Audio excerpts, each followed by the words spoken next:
I pledge allegiance to the flag of the United States of America and to the republic for which it stands, one nation, under God, indivisible, with liberty and justice for all.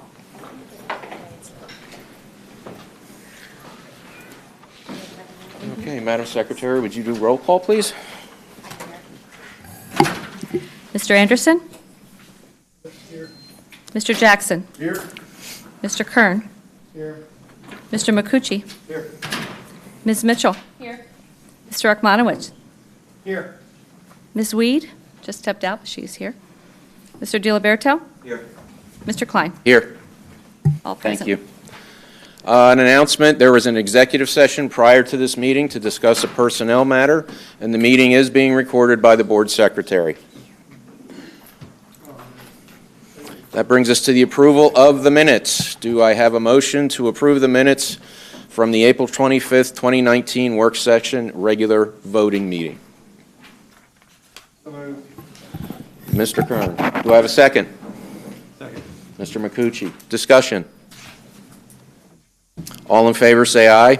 Aye. Opposed? Motion carries unanimously. Okay, that brings us to our general public comment. Madam Secretary, do we have anybody signed up? Yes, we do. Thomas Marino. Please state your name and area of residence. My name is Thomas Marino, and I live in Richland Township. I'm actually here on behalf of Richland Township Park and Rec as well, as a parent of the school district. And my issue is there's been discussion on using the $400,000 that's allocated for Ronald Reagan Drive to fill the budget hole. I don't know how many of you are familiar with the history of Ronald Reagan Drive and how it came into existence, but I wanted to give you guys some facts so you have this information. So around when Strayer was built, Strayer School required some zoning variances, which Richland Township granted to the school district. And in exchange for those variances, there was money set aside to complete an extension of Ronald Reagan Drive. At that time was about $400,000 for the railroad crossing. And what that allowed was for the building to be built the way it is, the parking lots, the impervious, the wetlands, all those were issues that had to go through zoning to get Strayer built in the first place. There was an agreement, and the reason why they wanted Ronald Reagan Drive done was because there was a concern before Strayer was even built of a safety issue of only having one exit to Strayer Middle School, and also Richland Elementary, what's there as well. The variances were needed by the township, and the township granted the approval, and the school district would complete the road paying for the crossing, and that's for the $400,000. The developer, which sits on the other side of the tracks, is Greenway Development. They are an over 55 community of about 280 units are being put in there, with about 98 townhomes, I believe is the proposal last that came up, which was July of 2017. The developer came to the township for some other questions and zoning issues. The reason why I bring that up is there really hasn't been any development that has gone on, and the reason why is because all the development in Richland Township in particular has been in exchange for variances, and when the construction kind of came to a halt in 2008, everything kind of froze for the next couple years in Richland Township. It has now picked up dramatically. I don't know where Greenway Development is specifically. They haven't. I'm only on the Parks Department for Richland Township, so I don't know the intricate details of that. But I imagine this is going to become an issue with Greenway Development probably sooner rather than later, as we've seen developments popping up left and right around the township very recently coming to the township. So I guess my question is, has the school board reached out to Richland Township to specifically ask for status of that development before those funds are used for another purpose? Because if that development all of a sudden becomes active, that $400,000 is going to be needed to build that. Just to be very much aware of those conditions that are going on out there. The other thing I want to point out is that road extension actually provides a lot of safety. And I think this past fall, there was an incident that happened at Strayer. It might have been late fall, I think it was, where there was an emergency that happened around late in the afternoon, and we saw kind of the issues that really could develop. And now that Strayer is the only middle school, when that issue did arrive, we saw a huge congestion problem right on Ronald Reagan Drive of emergency personnel trying to get out, parents trying to get in, and it was handled, but it would be a much cleaner and safer solution to use the Ronald Reagan Drive planned extension that's there, and I think that's something that we have to kind of be aware of that's out there. The last thing I'll put out there is there will be part of that development is a traffic calming devicing on Station Road, and the third part of it is it will provide safe travel for students to connect from the high school to Strayer, because there's a planned trail that we just submitted proposal work for across Station Ave, so you'll be able to walk from Strayer all the way onto 5th Street, which will connect you to the high school, the 6th grade center. It's about a half mile or so walking, but that's plans what the township is working on. So you're going to have a safe route to schools, you're going to connect the middle schools, but that's all part of that Ronald Reagan Drive extension. So I urge you when you're looking at the budgets to realize that money has been sitting there for, maybe 15 years. But that's why it's there, and I think we're going to see some development in the near future if Greenway Corporation does come on. So, Mr. President, can I address that directly, just real quick, because I want to put an end to the rumors, if possible? I'll let you. Dr. Harner I think, wanted to say something too. Did you not, sir? Every year in the last 5 years, I've talked with the person who owned the property, who was the developer. I met him. We made sure we had the $450,000 in the budget. Said he was going to go right at it. The following year, I think it was 15, 16, he disappeared. Yeah. When Mr. Stepanoff became, he was sitting as the board president and as the township manager. We heard it was back on again. So the money's been in our budget every year since 15, 16. So the money's there, but it's a projected amount of money. Our commitment, I think, Mr. Garten, you helped us out and looked into our commitment. My recollection is that it's tied to the developer doing their portion of it. It is. So it's if the developer proceeds, then the district has the obligation to complete their component. Whatever the cost is, right now the number in the budget is 450,000. 400,000. And just to, your comment was that you had heard we were going to use that money elsewhere in the budget. Yeah, there was a line item in there. That's Understood. To Dr. Harner's point, we just came out of a finance committee meeting before this meeting. That money is in the budget and is constantly being carried. It's got we're not sending it anywhere else. And just so that you're aware, I've been advocating that $400,000 was a little old. I've been telling everybody for a while now we need to bump it up to $500,000. So I'm already forward thinking to say that we need to raise that money up a little higher. Okay. But it's not going anywhere. Okay. I just want to make sure everyone knows what the situation and all that. So thanks. Thank you. Thank you, Mr. Marino. Certainly. Next, Madam Secretary. Ms. Gonzalez.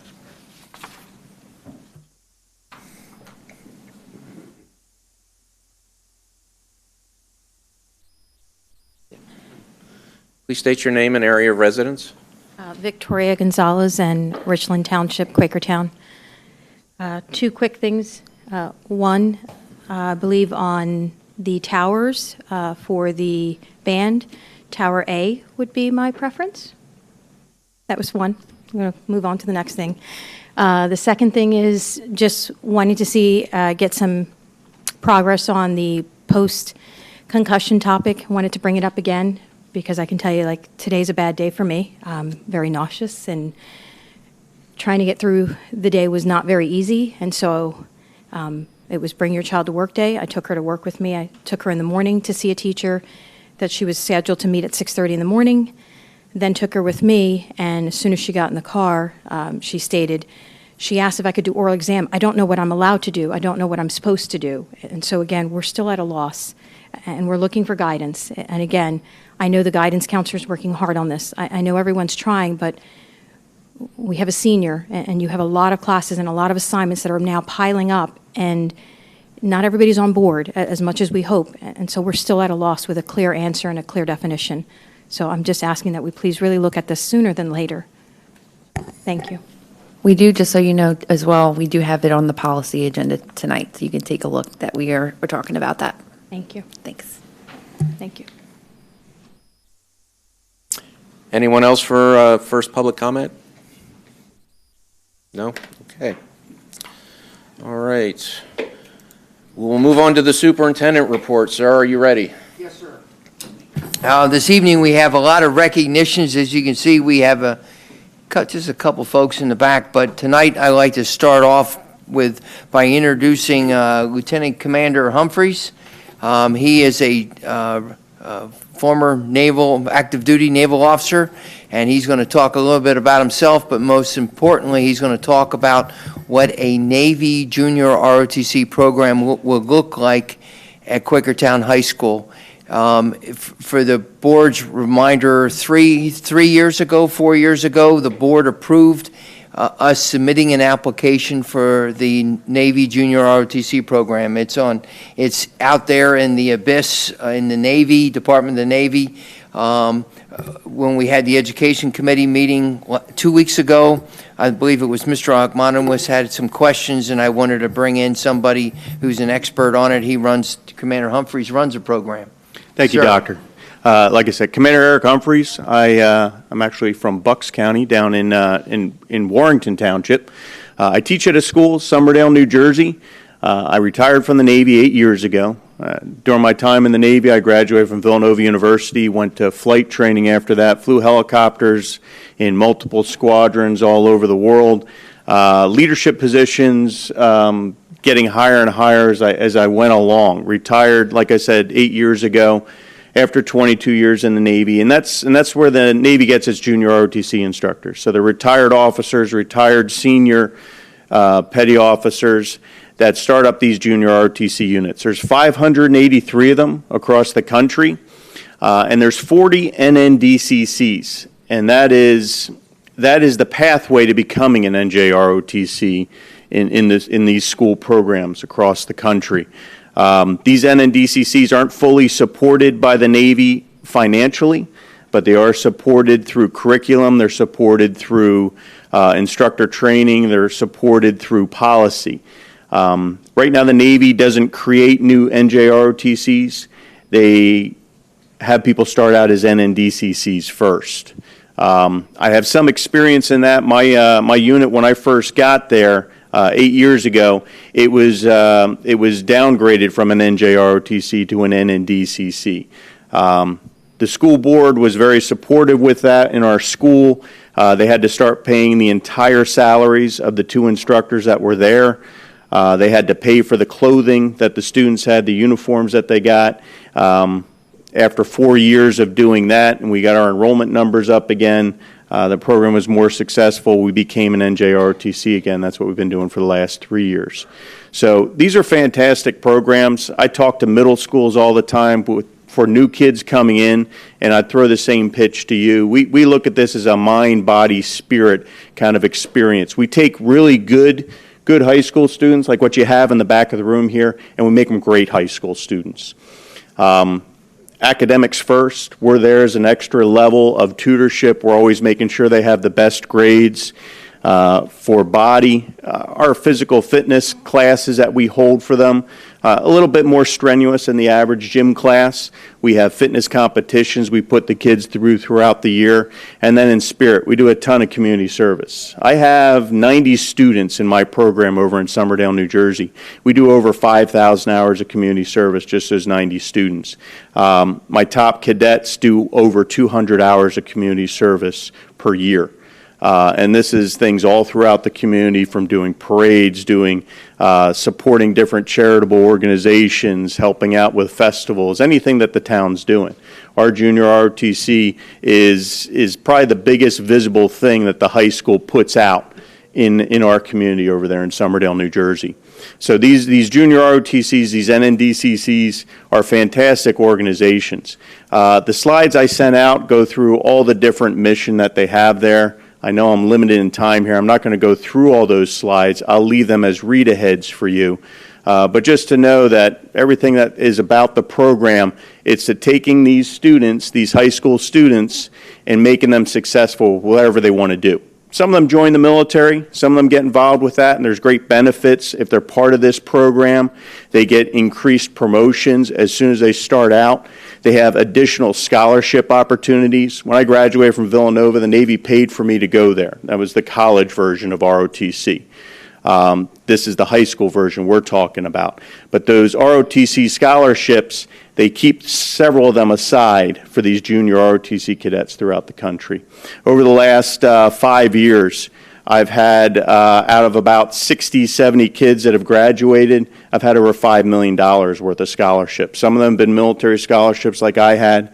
A lot of them are just grants, the additional grants and the merit scholarships that they get through the universities because of the support, because of the leadership development that this program has developed for them. Can't think of, I know we're limited with time. Is there any questions you have for me as to what this program could do for your kids here? What does NNDCC stand for? So the NJROTC is the Navy Junior Reserve Officer Training Corps. NNDCC is the Navy National Defense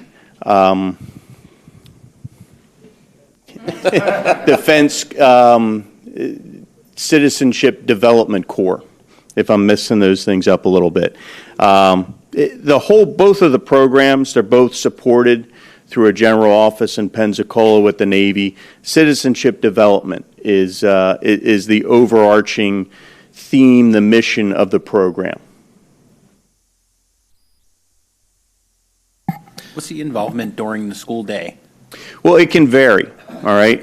In my school, I have, we're on a block scheduling system. So we see the students for one course a semester. They take our elective.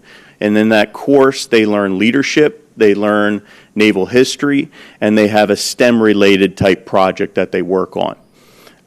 We also have them every day of the year for 40 minutes for we call it company quarters, but it's a gym class, it's uniform inspection, and it's marching. Close order drill, marching. The reason we do that with the cadets, it does a number of things. First and foremost, it's mind calisthenics. It's making you control your body with your mind in a disciplined format, makes for better students. Our students don't fall asleep in class. They don't have discipline problems. They have better graduation rates. If they play sports, it helps them be better athletes, better disciplined athletes also. It's practicing self-discipline is what marching does. So that's what it does in my school. So on average, it's about 80 minutes a day.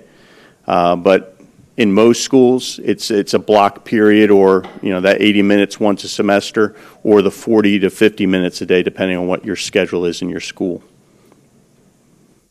Could you elaborate on how we would have that program established here to any degree? I mean, of course, we're putting kind of the cart before the horse here, but I'm just curious if it's been thought out.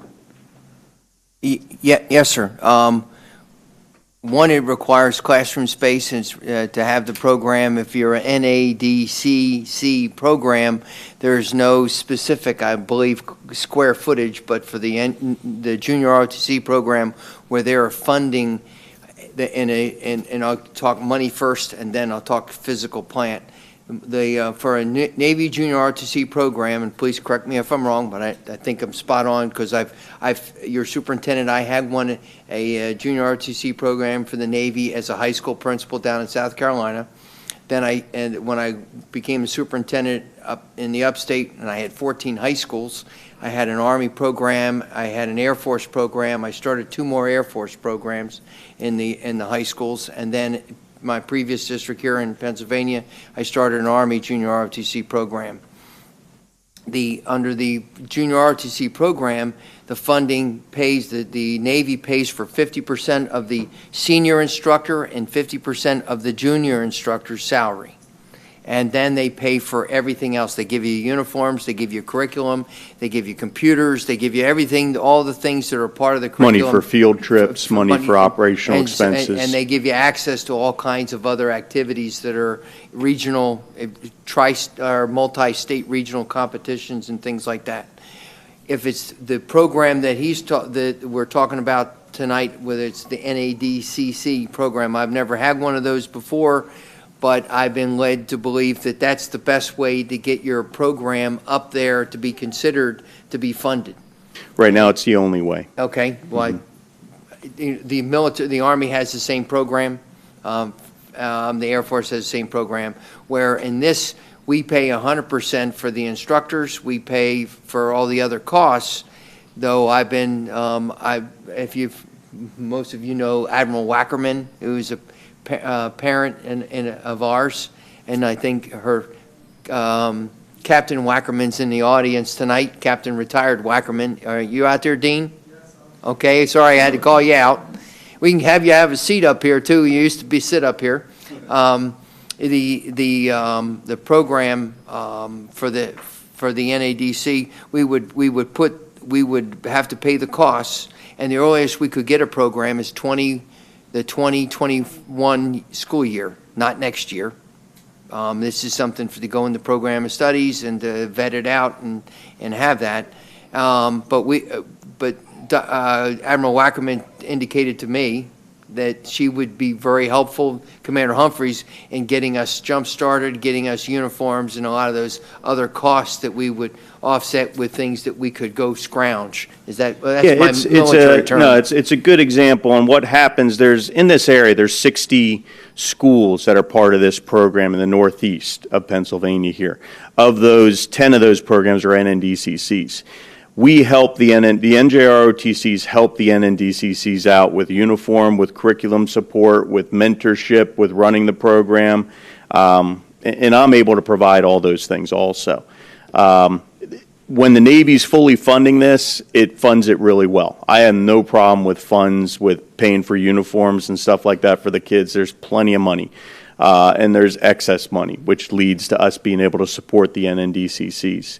To give you a school, Chambersburg, which is it's out west of Harrisburg, they were a cold start NNDCC. They refer to a program that starts up from scratch as a cold start. They've been in NNDCC for 5 years, and it looks like this year they're going to make the transition to NJROTC. Once they meet their minimum enrollment, and for a school, what is your enrollment here at the high school? At the high school, it's 1,650. So a minimum, the NNDCC to start up, within a couple years, you have to have 50 cadets, 50 students participating in the program. Once you have 100 students participating in the program, that's what the minimum enrollment is for an NJROTC program. If you meet that enrollment for 2 years, the Navy classifies you as a priority 2 startup. Right now, there's only 4 schools that are in that priority 2 level right now. There's no schools at priority 1.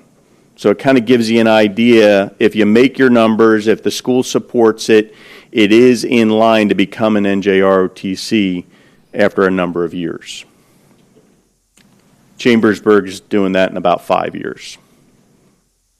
The instructors, I imagine they are not teachers union members. Yes, they are. They get PSERs then? They become members of the bargaining unit.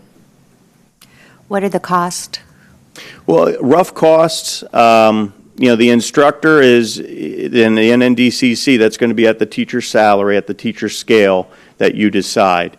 Once they become an NJROTC, there are minimum salary requirements. The school's share of that for retired officers in the neighborhood of $45K a year. For a retired enlisted service member, that's going to be about $35,000 a year. That's for the instructor offsets. Like I said, the NNDCC, there are no minimum salary requirements, so that's up to you to decide what you pay your teachers to do that. The NNDCCs, you have to have at least 1 instructor. The NJROTCs, you have to have 2 instructors. There's 1 officer, 1 enlisted. The uniforms, it really depends on how many students you have in the program. When I was in NNDCC for a while, my annual budget was about $15,000 a year for uniforms. Now, I already had a great inventory of uniforms from being in NJROTC, but that's a pretty good number for the uniforms. All the books, all the curriculum support, all the materials, that is provided by the Navy still. So those are the rough costs of what you're looking at for an NNDCC. In my experience of having these programs as a principal and as a superintendent, the vast majority of the students don't go in the military. It's not to teach them and prepare them to go in the military as a recruiting tool, though some students do that. If you have a program that's a junior ROTC program, and I'm sure the Navy is just like the Army and the Air Force, if it is rated, it gets its annual evaluation by the command structure that they have within we call it Cadet Command Army, or I don't know what you call it. It's just headquarters down in Pensacola. Headquarters for that. They have appointment or nomination authority to service academies. So instead of like Lizzie Masiri, who's been our student board rep, who's gone to West Point, she had to get Brian Fitzpatrick, Congressman Fitzpatrick's nomination to go on to the service academy. That's the first step. If we have a high quality program, or should I say, if we have a program, when we have a high quality program, then the senior instructor. Yeah, I get 3 nominations a year, and over the that's last incredibly over expensive. the last 2 That's years, a $500,000 scholarship Yeah. recommendation. 2 years ago, I got a student into the Naval Academy. Last year, one to West Point. This year, is a young man's going to Rutgers, NROTC. So every year, we've been having one go the officer path like that. Specifically with the recruiters, we're not active duty officers. We're not paid by the Navy. We're paid by the school district. We're hired by the school district. We don't have any affiliations with recruiters. The students that want to participate in the military, I don't recruit kids, but people that want to participate, they come up to me, and I'm a great asset to them. I can be very beneficial in putting them in the right direction, getting them the scholarships, getting them into the proper programs. But I don't try and talk anybody into joining the military.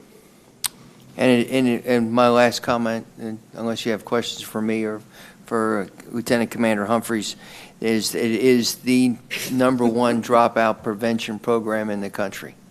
Yeah, less than 0.5%, 99.5 nationwide, is the graduation rate from junior ROTC students.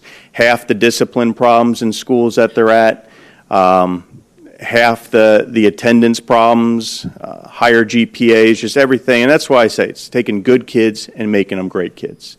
One metric I like to look at, I have a very small senior class this year. I have 10 seniors.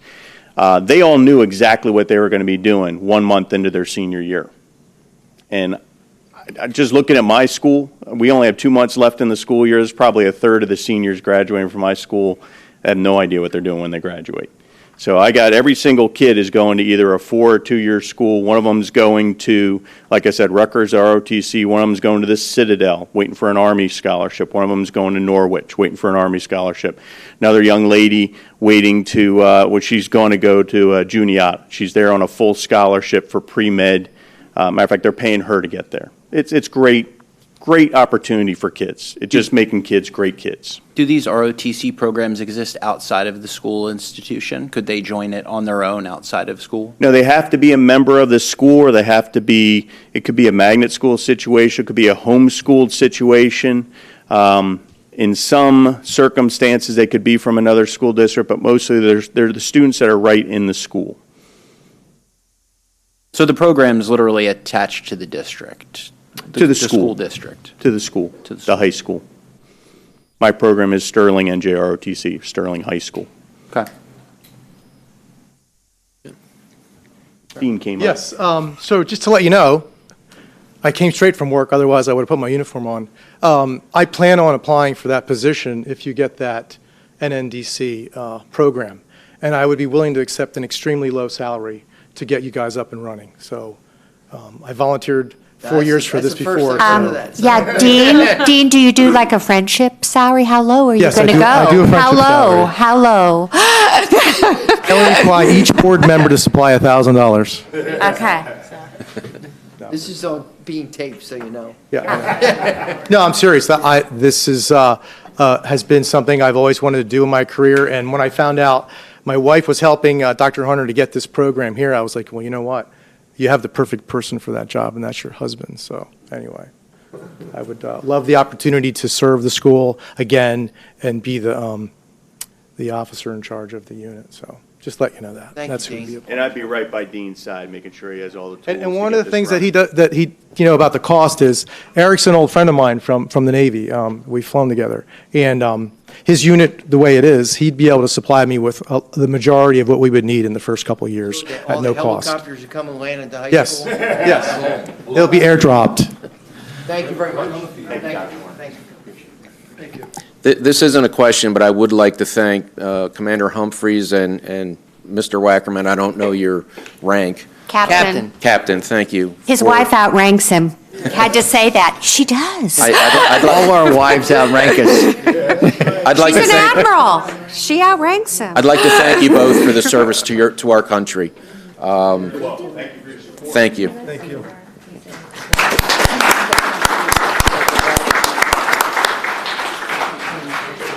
We have several individual and team recognitions here to make tonight, and we'll get right to that. But first, I'd like to let the board know that earlier in the week, or maybe it was the latter part of last week, that we were notified by the U.S. News and World Report that we are again a Silver Award winner for the 5th year in a row as America's one of the best high schools. We are ranked 83rd in the state. It's very competitive. It's the first criteria is exceeding the state averages on the Keystone exams for high school students for the senior class, and then after that, it's very competitive in your college readiness ratings and how you do on the participation rate of your senior class in the AP exams, and then the success rate. There are only, I believe, 4 districts that outperformed us in this county. And there's many districts that didn't even make the list from this county. So I'm very pleased with that in this area. So the other thing is that we were notified of our senior class SAT average. I tweeted it out today. I was pretty excited about it. We've gone up 108 points on the SAT with over 200 and some students every year taking the SAT, over 108 points. And we're up at 1154.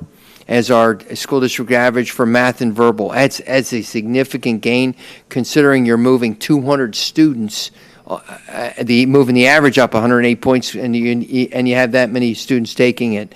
And I attribute that to our OTL office, our leadership team starting here and getting the organization out there, but most importantly to our students and our teachers who are making it happen up there at the high school level and all the preparation that goes on in the earlier schools. So congratulations to us and our success. Now getting into our recognitions. Okay, we're going to start off. Matt Well, please come forward. Excuse me. It's all right. You stand up here. Matt is one of the founders of our Quakertown bowling team. 3 years ago, we started with the financial support of Keller Williams and Shelby Miller. Will you stand a second? She's here for her son, but she and her partner at Keller Williams, Vicki Landis, put up $5,000 to start our program for the first 2 years, and if you recall that, and then that we rolled that into our athletic program afterwards.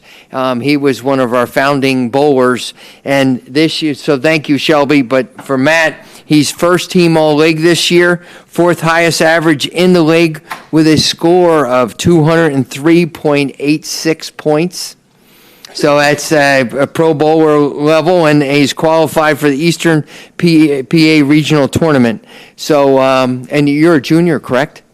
Yeah, junior. So they didn't have it here, so I thought that was the case. So we've got great things ahead of us for our program. It was really interesting, and it's a sad commentary on the intelligencer.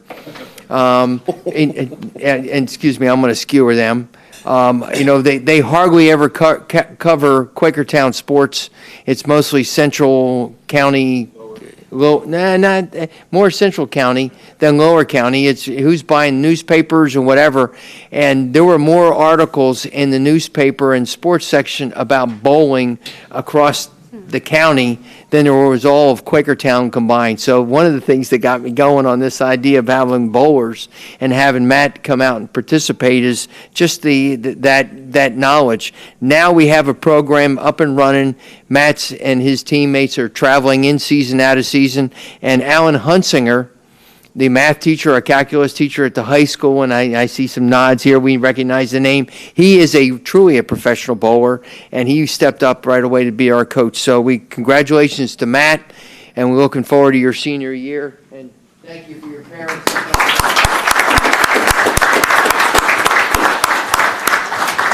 Adria, are you here? Adria Redder was at the Penn Relays, finished 6th in the shot put. So she is on her way home, so she's not here yet, but that's amazing to do that at the Penn Relays. So she is placed 6th in the state in indoor shot put in the states, state qualifier. She has obviously the Quakertown, not obviously, but she has the Quakertown record. Also, she's one of your 2 national merit finalists this year. So, and she's going, I believe, to Swarthmore College. So, excuse me, sir? Swarthmore? Thank you, sir. Competitive cheer, ladies, come on down.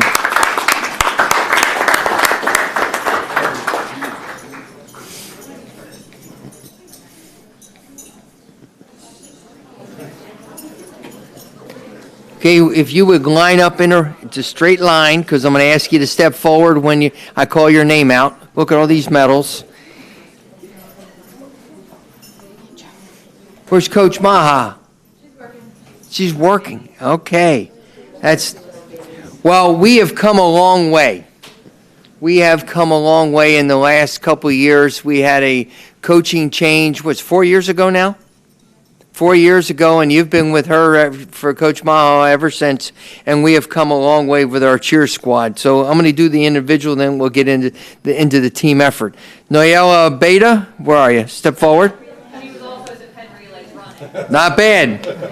She's okay. So she's a multi-sport athlete. She's first team All-League, senior captain, and attending Temple for cheer. Awesome. Moving on. Ariel Lightborn, where are you? Step forward. Say again. Hi. Good to see you again. First team All-League, senior captain, and you're also attending Temple for cheer. Is that right? Yeah. Wow. Congratulations. Alicia Lamberson. Alessa. Thank you. That's good. I like that. First team All-League, and this is your second time you've done that. First team All-League, senior captain. And another Temple. Wow. No wonder we have that Temple on the sign out there on the 309 and 663. We want to have Temple cheer there. Well, congratulations. Also, these ladies as a group, as you can see, they have a lot of medals. They were first place in the district, first time ever. And you placed 6th in the state competition, correct? Highest ever. You've made it to states before, but never this high. So congratulations, and we're going places. Now, are we still in competing nationally, or is your season over? Season's over this year. How'd we do down in Florida? You got it. Cool. You had fun. Thank you very much, ladies, for coming out.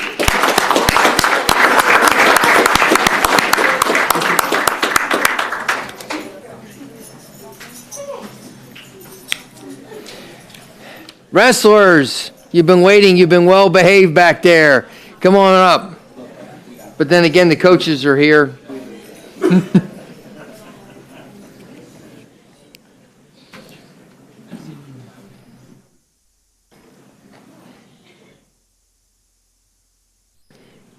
just like I've traveled to watch our girls do great things and performing and supporting our football programs and basketball programs, I've traveled a good bit to see our wrestlers compete, and I could not be prouder. Kurt Handel can't make it tonight. Coach, you have the honors in a minute, but let me call things out, and then I'll let you wrap things up. So the particulars.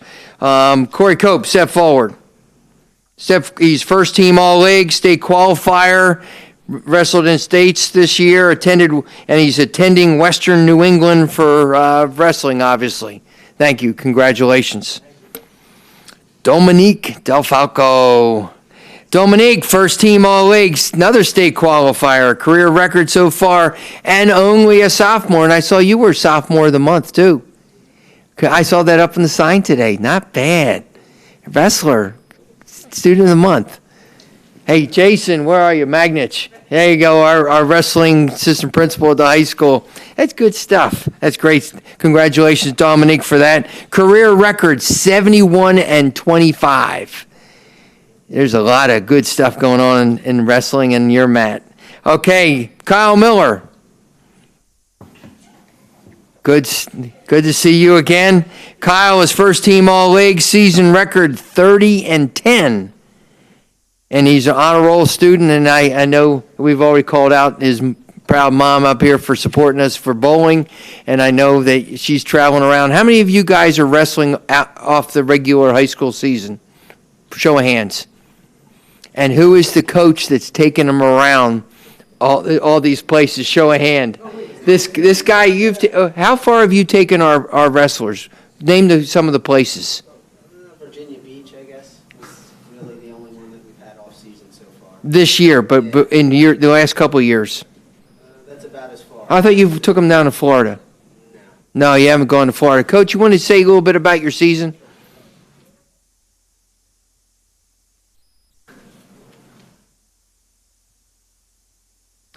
I'm Coach Foster. I want to apologize. Coach Handel, unable to be here tonight, really wanted to be here, but he had a previous engagement that he had to be at.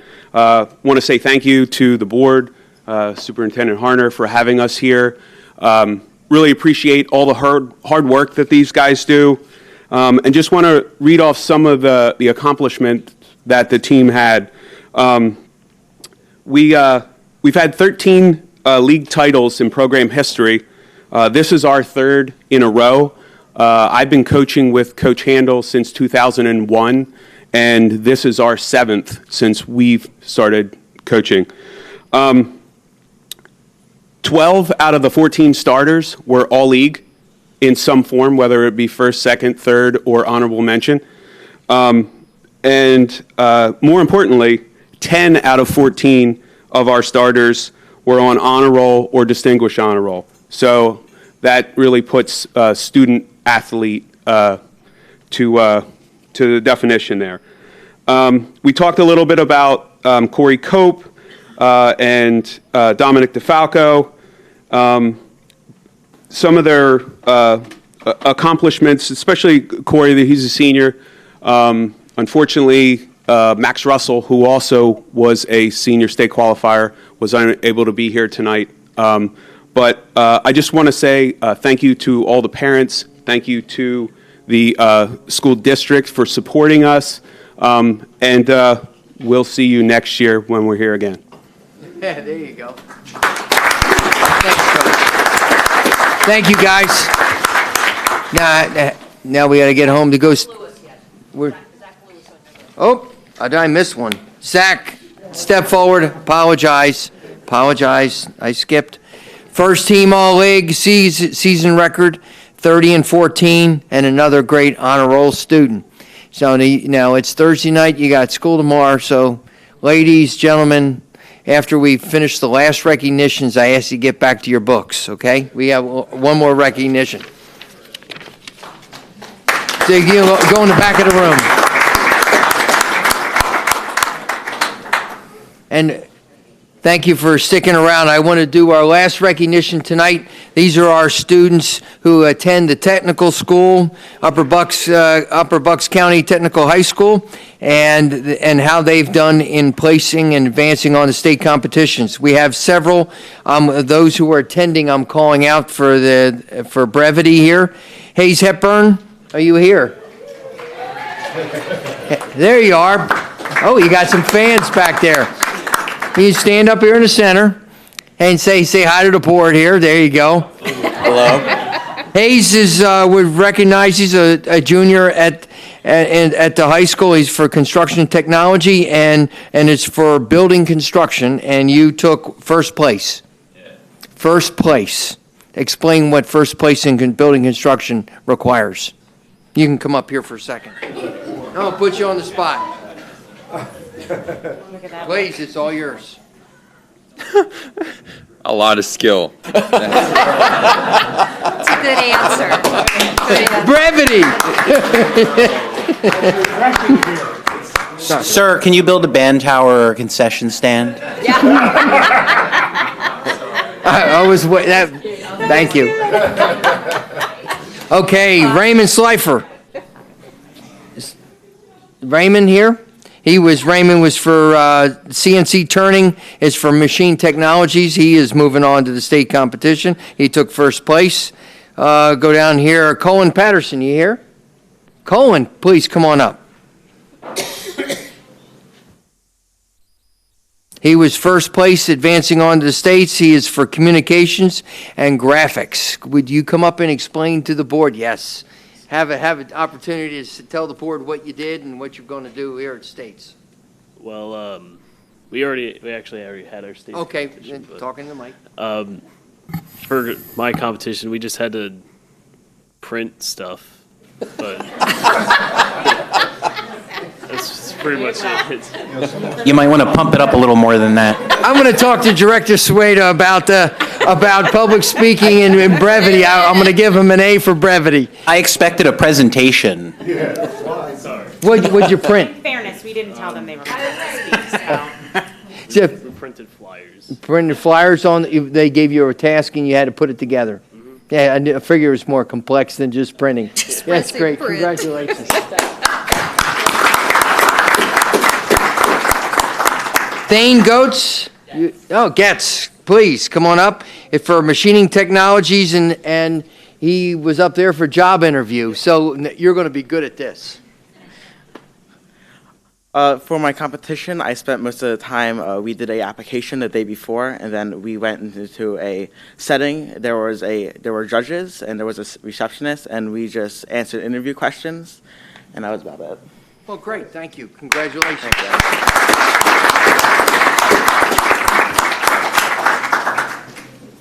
He needs to cut down on his speech. That was way too long. And I believe, do I have any other students? Have I missed any student here? I think I've covered everybody. There's a lot of names on the list. Our program out there at Upper Bucks Tech School is phenomenal. And Quakertown students were the shining stars this year, as they haven't been in the past. But I think we took up about 2/3 of the awardees, didn't we? This year, you've been off to the States. Anyone moving on to nationals from Quakertown? No, nobody moving on to nationals. Well, congratulations. And our next presentation in the superintendent's report will be by Dr. Bubser and our athletic director, Miss Sylvia.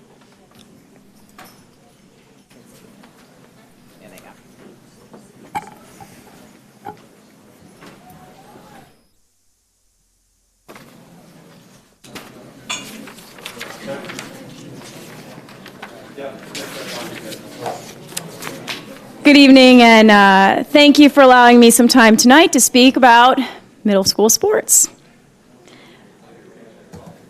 Make sure I...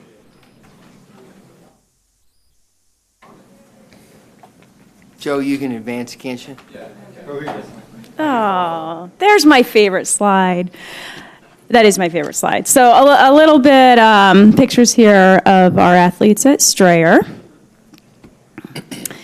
leading into the goals of a middle school sport program. in terms of offering experiences, many experiences for kids to grow and develop in skills and providing safe, positive experiences, honoring the competitive spirit of interscholastic sport participation. And then it's also an opportunity to create motivation, to create buy-in for students to come to school, excel in their sport and in the classroom.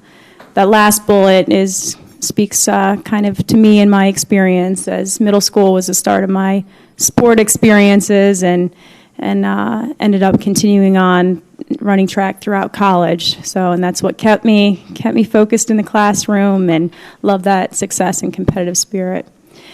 I want to share a little bit about the configuration of the middle school sport program at Strayer. The last 2 years, with the closing of Milford, we have been participating in the league with 2 varsity teams and 2 JV teams, although that's determined by student interest and the number of students who sign up and then make a commitment to complete the season with us. So over last year and then continuing into this year, I have heard from our students and parents, coaches and staff members that there's some concerns with the way that it has run last year and this year with the 2 varsity and 2 JV teams. Kind of listening and noting and taking into consideration what they're saying, some of the points that were common themes throughout the past couple of years have been what's listed there, and probably safety and not being competitive in the league as the top 2. So that led me to want to get more information from parents. So toward the end of March, I started putting it out in my Connect Eds, my weekly emails to families, that I want to hear more. This is what I've been hearing. Come share your thoughts, your ideas. Let's talk about it. I want to learn more. So on April 9th, 28 parents came to my parent meeting. We did open it up to 6th grade parents because they would be rising 7 next year. So we opened it up to them to come. Some did. And some of the bullets there kind of summarize what we talked about. I did, again, hear the safety component, especially with football.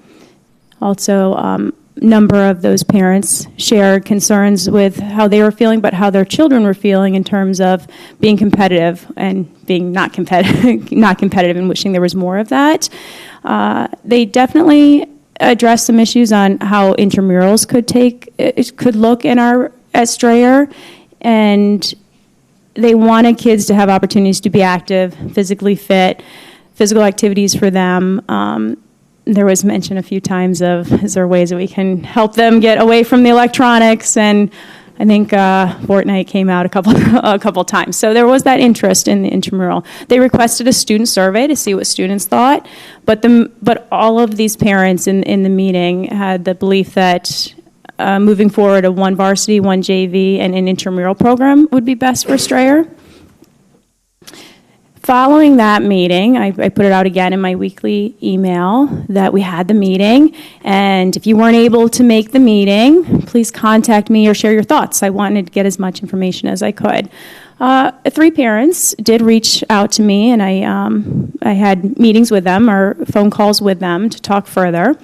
And a few different things came out from those parents. Most of them were discussed at the meeting, and they were just reiterated. They just wanted to make sure that students have opportunities to gain experience, try new things. They thought, or one of them thought, a cap should be on the participation for the sports.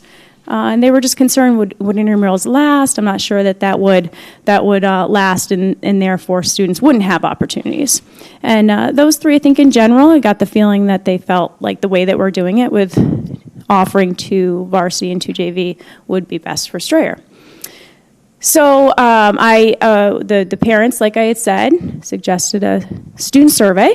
So I surveyed our 7th and 8th graders at Strayer. Some of the questions that I asked, I wanted to know, if they're in 7th or 8th grade, if they played a sport, if they had positive or negative experiences, and if they were negative, why. I also asked them what grade they're, next one, thanks. Asked them if they could choose the way that sports were organized. Would they choose the 2 varsity system with 2 JVs or 1 varsity, 1 JV? And then I wanted to know if they had any additional thoughts, because I knew that 7th and 8th graders would tell me if they had additional thoughts. So I wanted to know what they were. So some of the results. The grade, I had 680 students out of my 850 respond. That was a great response rate. Wish I could have had something like that for my dissertation, but we go with what we have. But it was split right down the middle. 50% were 7th graders and 50% were 8th graders. When asked if their experiences were positive or negative, most of our students did not participate in a sport, and about 33% were positive, and about 10% then were in the negative. When I looked at why they had a negative experience, a little over 19% said it was because they didn't have a winning season. The way they responded to the organization of the sports, 43%, a little over that, either option would be fine. And I had a little bit higher interest in the one varsity, one JV with intramurals. And when I looked at all of their responses, their additional thoughts, the ones that were multiple students responded, where there was an interest in volleyball, a big interest in volleyball. Students were interested in hockey, boys lacrosse, and then I kind of lumped fitness, martial arts, dance, those types of activities together. So there was some multiple interest in those. Dr. Bubser, was that field hockey or ice hockey? It was ice hockey. Ice hockey. Mm-hmm. I also took a look at what's been happening the last 2 years, and we have seen a decline in participation rate. Participations decline in soccer, field hockey, basketball, wrestling, softball, and track this year. We did not have any sports that we were able to offer 2 JV teams. Football and field hockey, in fact, had only ran 2 varsity teams. And then, as we know, in the next 3 years, our enrollment will decline.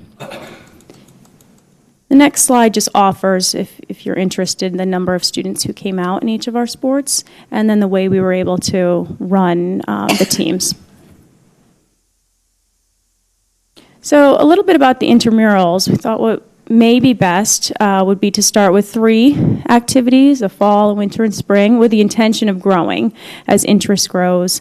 And we would take from what I learned in the survey, not ice hockey, but maybe street hockey. So in the fall, we do have, when you're looking at space and facilities and what Strayer has, we do have some blacktop areas, parking lot area by the track that we could run some street hockey activities. Winter could be space that we didn't need a gym, so some fitness activities in different parts of our building, dance, martial arts, some of the things that kids were interested in. And then in spring off for the volleyball. Thought like a twice a week would make sense, and then if there's a high interest, we could do a Monday, Wednesday, Tuesday, Thursday, and offer some more that way. One of the things that I would like best is it's another opportunity to include our 6th graders, another way for them to connect with where they'll come next in terms of coming to Strayer and transitioning and meeting people and meeting kids in that interaction. It's important for them because they're still middle schoolers. And no additional funding. The money saved from not running the second teams, not having needing the officials and the transportation, those things, would go toward offering some money for the coaches of the intramural programs, the equipment that we may need, so I don't believe there would be any additional funding. We absolutely want to continue offering cheerleading, and we have a ski and snowboarding club, as well as our quality health and phys ed programs and what they do for kids. And then for the students who don't participate in sports, we want to continue to offer what we have, and new ideas are always welcome, but students have opportunities to involve in art activities, in all of the different music activities. We have International Club, the Theater Club, Reading Olympics, Yearbook, GSA, Leadership, TSA. I just started listing. We had yearbook pictures today, so it was easy to kind of start listing all the different activities that we do have for students. So with all of that taken into consideration, I believe moving forward, one varsity team, one JV team, and then offering intramurals would be best for our students. Thank you, Dr. Bubser. What I'm looking for from the board from this presentation, is a consensus from you that that's okay. A couple years ago, when the board made the decision to close Milford and we combined, and I held numerous meetings, parent meetings and faculty meetings and whatnot, one of the things that was asked for was just to have 2 and 2. Have 2 varsity, 2 junior varsity teams. Moving forward, it seems clearly from the adult perspective, that going down to 1 varsity, 1 junior varsity. From the student perspective, you can tell if the summary from the slide is the students kind of doesn't matter. But the only thing troubling from the slide is if they're not in sports and they're not in those activities, what are they doing in the afternoon? And that's something that it kind of stands out to me, that we have moving forward in the out years here, getting more students involved in something that we're doing, playing an instrument. If they're not in band and they're not in those clubs, what are they doing? But anyway, I'm looking for your consensus and support moving forward, going down to 1 and 1. Okay. Thank you very much. Thank you, Dr. Bubser. Thank you. Thank you, Dr. Bubser. That was a great presentation, by the way. Mr. President, if I may, Yes. while you were discussing, Dr. Harner was kind enough to inform us that we won the Silver 2019 award for the best high schools from U.S. News and World Report. I don't know if you caught that. So I just wanted to take a moment and congratulate everybody and say thank you to the administration and most importantly, the teachers and the support staff and the principals at all the districts that helped make that happen. Hear, hear. And the kids and the parents. Thank you, Mr. Achmanowitz. That completes the report, sir. Thank you, sir. All right, we'll move on to the standing committee reports now. Leading off with the policy committee report, Mrs. Weed.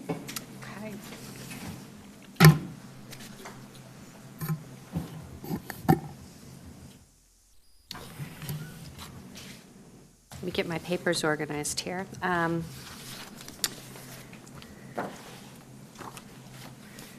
I have a question for our solicitor. Are we allowed to do a first and second reading on the volunteer in one shot, or do we need to do the changes? Not to get me a copy of your policy. I don't think so. What the policy says that it says may be adopted, amended, or repealed at any time by the board, provided the proposed adoption, amendment, or repeal has been proposed at a previous board meeting and has remained on the agenda for each succeeding board meeting until approved or rejected. I think you got to go through the 2-step process. Okay, then we'll do that tonight. We've had a lot of discussion, as many of you know, about the volunteer policy that we have in the school, hours of discussion, looking at other volunteer policies from other districts, researching cases, conferring with our solicitor. And the recommendation from the district solicitor to just clarify our policy, we're not changing how this volunteer policy is implemented, just so people know there have been requests to loosen it for volunteers. We're not doing that.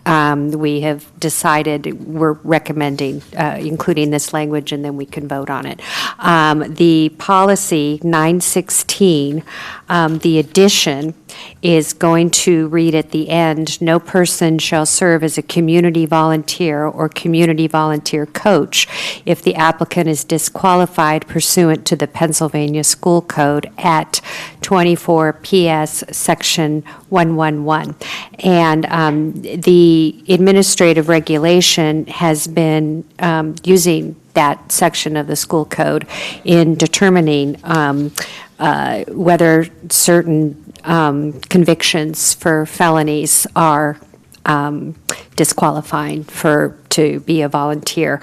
And basically, the policy is just clarifying that. And then there was language change recommended by our district solicitor, again, Mr. Garten, in the AR that lays out basically the sections. And should I read that? It's all posted on board docs if people are interested. The AR, that's the administrative regulation. It's informational for you and the rest of the Right. But if anyone wants to look at the statute and see how this is laid out, it's all published on board docs. So that was the first issue that we discussed tonight. The second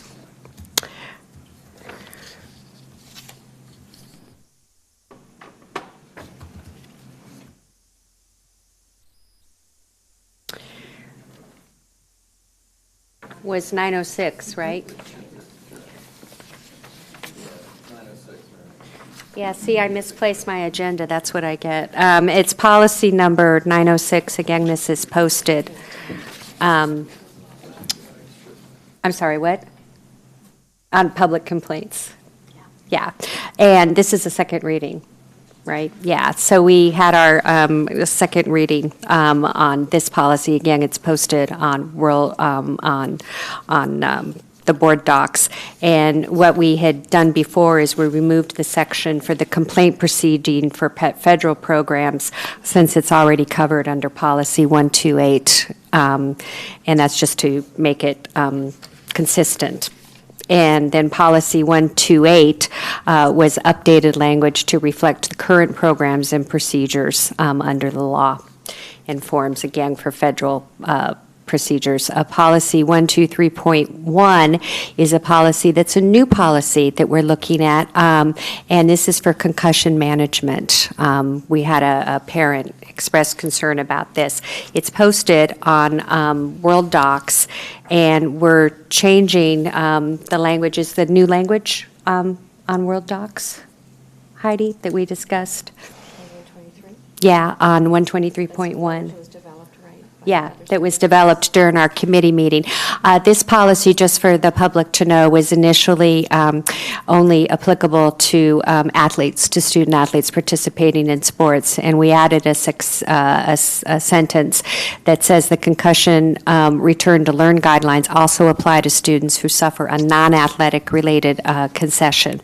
And then there are concession management protocol and academic guidelines that the parent in particular that was concerned about those, I think, can look at them on World Docs and see what we're proposing. And again, this is a new policy for concussion management, and it was recommended, I believe, by the nurses. Is that correct, Ms. Edwards? And oh, it's the second reading for the, did I do the second readings? See, I've lost track. Okay. Okay, the second reading list, which are the file attachments on World Docs, policy 116, tutoring students. We made a change tonight to that policy. That's what I get for not organizing my papers better. But what we did is we changed the third paragraph in that policy to state that Quakertown Community School District employees may not solicit or provide tutoring services for financial gain to any student for whom the employee provides professional services. And what we're trying to do with that language is to clarify that teachers and other professionals within the district cannot receive financial enumeration from current students. But to give an example, and correct me if I'm wrong, Ms. Edwards, if a teacher is not teaching that student and a parent wants to hire them to tutor their student, that is allowable. Am I phrasing that correctly? Yeah, that's essentially, I'm using not the clearest language, but that's essentially it. We wanted to make clear that teachers were not barred completely from offering tutoring for compensation to students if they were asked for it. The next second reading is policy 328.2, compensation benefits for administrative personnel. And the second policy reading is for policy 438, sabbatical leave of absence. And policy 903, public part in meetings. None of those policies were changed from the first reading. They're available to read on World Docs and will be approved. We did change the policy committee meeting dates so they would not conflict with other committee meetings, and the new dates and times are as follows for anyone who's interested. June 20th, 6:30, September 19th, 6:30, October 17th, 6:30, and November 21st, 6:30. Did I leave anything out? Policy committee members, did we cover? We've covered a lot, so. Would it be appropriate if we had questions or discussion to leave that for when we get to the policy consent agenda? Or what are your thoughts, Steve? I always refer to our district solicitor on how we. Seems to me you would have those discussions when you get to the agenda. Yeah. That's what I was thinking as well. Okay. Okay, great, thank you. Thank you, Mrs. Weed. Next, we move to the Finance Committee. Mr. DiLiberto. Hi, everybody. Everything that we're going to talk about, there was 8 key items are really detailed on the board docs inside the agenda items. The first item of business was presented to us by PFM. They gave us an update on the second round of bond issuance. The winning bid came in from FTN Financial at 3.57%. There'll also be a motion later on tonight where PFM is presenting an option to refinance one of the bond issuances from 2014. Later on tonight, we'll spend a little bit more time on a budget update. What was presented was the proposed final budget to the committee. A more detailed presentation will be given later on tonight on that. The third item covered was on the insurance policy renewal. Currently, the district uses Willis Towers and Watson for the broker of insurance. There is a projected increase of approximately 5%. There was also some details of picking up 2 additional lines of insurance. One is for pollution, which would be $18,000, which includes mold, contaminated drinking water, PCB, contaminated materials, and carbon monoxide. The second item of additional lines of insurance was for network ransomware for $1,000 a year, which includes network interruption and also cyber extortion. There was a tax collector update from Betsy Moyer. The fifth item we talked about was a sports branding opportunity with BSN and Under Armour. Is that being discussed later on tonight, or is that a future, the details? The details will be at the end of next month for a vote. We'll actually send the contract to Mr. Garten to review, and then we'll bring it forth for a vote. We're just vetting it tonight through the Finance Committee. Okay. We talked about the food service budget, prices, and contract renewal. One of the items that was brought before us was 3 options as far as lunch pricing increases.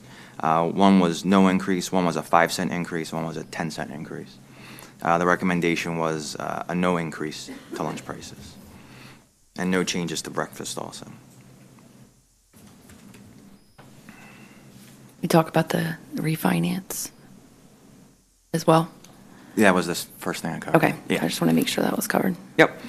We talked about, the 7th item we talked about was the purchasing of the property behind Alumni Stadium and some of the different options we have to make that happen, or if we wanted to make it happen. And then the final item, which is on the agenda for later on tonight, is the Frontline Education Contract, which is basically an online evaluation system. All right, that concludes my Finance Committee. Thank you, Mr. DiLiberto. Next, we have the Bucks County Intermediate Unit. Mr. Jackson. I wish to maintain my record of brevity in my report, so the IU met last Tuesday on the 16th. The record of what took place at that meeting is online, should you choose to review it, along with the awesome news, which highlights a lot of great things going on at the IU. That concludes that report. You might as well segue into the legislative report. And the legislative report. Again, online is all the interesting things or semi-interesting things that are going on in Harrisburg that affect the public school system.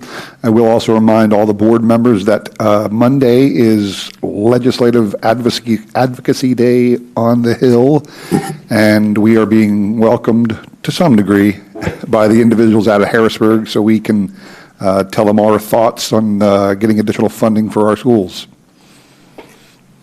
Have at it, sir. I know, I'm not the only one going this year, as last I heard. And lastly is the Upper Bucks County Technical School Report. Mr. Ochmanowicz. I will not be as brief.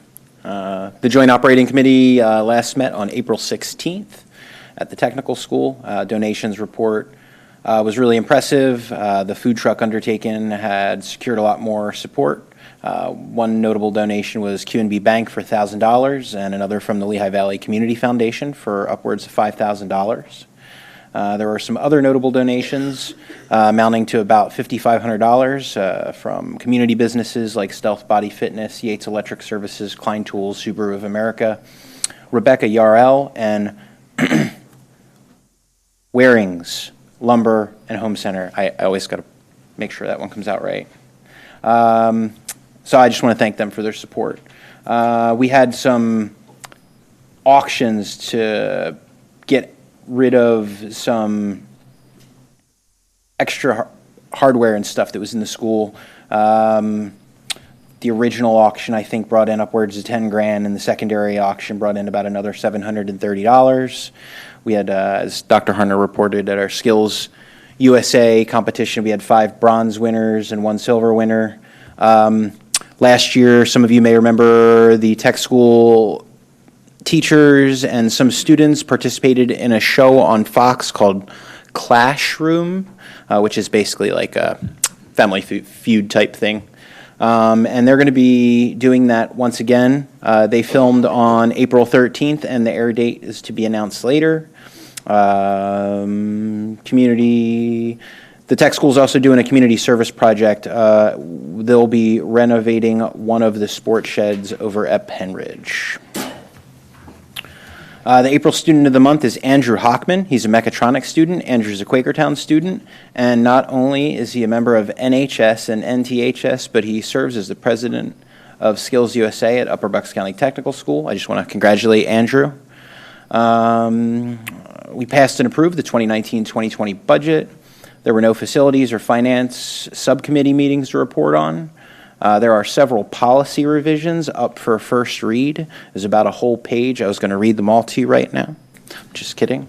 You can find them in the notes on, you can either watch the video on YouTube or you can find that information on the tech school's website. We paid some bills, conducted some routine personnel business, approved the appointment of Dr. Michael Herrera to the new superintendent position there at the school that hadn't been filled. Sir, if I Yes, may sir. correct, I'm Of course. sorry, not superintendent, deputy director. Thank you. I'm sorry, just for the record. You're absolutely. We approved the summer hours for the tech school employees. They're going to 4 10-hour days. That's what they've been doing for years, and we're going to let them keep doing that. The JOC approved a service project expense in conjunction with Camp Bakanikin, which is right near Ralph Stover Park, in case you don't know. We approved the creation of 2 new programs for next year, HVAC and Agricultural Bioscience. We're looking forward to sharing more information on those 2 new curriculum classes at the tech school as time goes on. Reminder, the senior ceremony is going to be June 3rd. At 7 at Penridge High School. The next JOC meeting is May 16th, 2019. And that concludes my report, unless you wanted me to read off all the policy, sir. I think we'll pass on that, but thank you for your offer, most kind.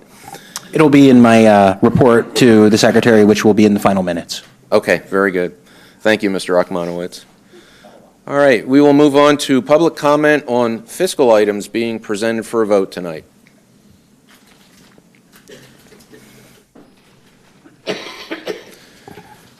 Please state your name and area of residence. Chris Spear, Milford Township. For the fiscal consent agenda, that's item 8 on the thing there, on the Agenda, yeah. The section A there to approve the March 2019 bills list. I would like to see all of the Fund 10 items removed from that vote just to look at them. They're all the band purchases, and there's a couple large ones in there, or one really large one in there. And I guess the reason I wanted to bring that up was to make sure that when you guys are voting on this, that you're not backdoor approving a strings program. I know everyone sort of wanted to vote on the strings program at some time, And if that item in that bills list is for stringed instruments, you would essentially be approving the funding for a strings program. So I would really like to see you guys take a look at that and discuss that, because, you know, on our agenda, it's not listed out what all the bills are individually. So I know that people did want to definitely have that discussion, whether or not we should have this strings program, and it was never brought to the board for a vote. And this is the opportunity that you can let your vote say how you really feel about this. And that's all I want to say. Thank you, Mr. Spear. Any other comment? Okay. We will then move on to the fiscal agenda. First is approval of the March 29 Boucher and James bills list. We have also the proposed final budget for 2019-2020. Yes. Yep. The vote on the fiscal agenda itself will be for the Boucher and James bills list, as we will have a roll call vote separately on the proposed final budget for 2019-2020. So, stating that, we'll first move on to the fiscal agenda. Do I have a motion to approve the vote on the Boucher and James bills list? So moved. Mr. Akmanowitz, do I have a second? I'll second. I'm sorry, who was it? Oh, Ms. Mitchell, thank you. Discussion? Okay, having no discussion, all those in favor say aye. Aye. Opposed? Abstention. One abstention. Mr. Jackson? Motion carries. On to the proposed final budget for 2019-2020, and this will be a roll call vote.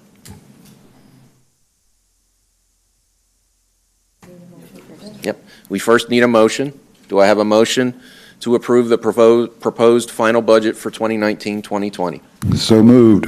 Mr. Jackson, do I have a second? I'll second. Ms. Mitchell, discussion. I thought, for some reason, I thought that we were going to have a group presentation for the board. I mean, it's up to the rest of you all, because being on the committee, I have a lot of knowledge about the final budget, so I'll leave it up to you all if you prefer, just a quick. It's actually in the agenda item. It's Right, it's in there. there. I'm just saying, if people haven't had an opportunity to review it, if you want Zach to kind of highlight it and let you ask questions. Would any of the board members like to see a brief presentation by Mr. Schuck?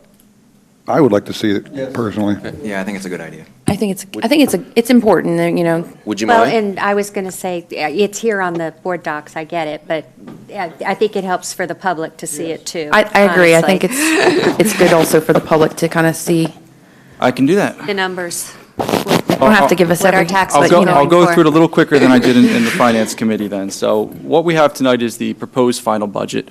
It's another step in the state's Act 1 budget timeline. The board is required to adopt a proposed final budget. Then what my office does is advertise it in the paper at least 20 days before the final budget is going to be voted on, so that the community is aware of where the board is at in the process.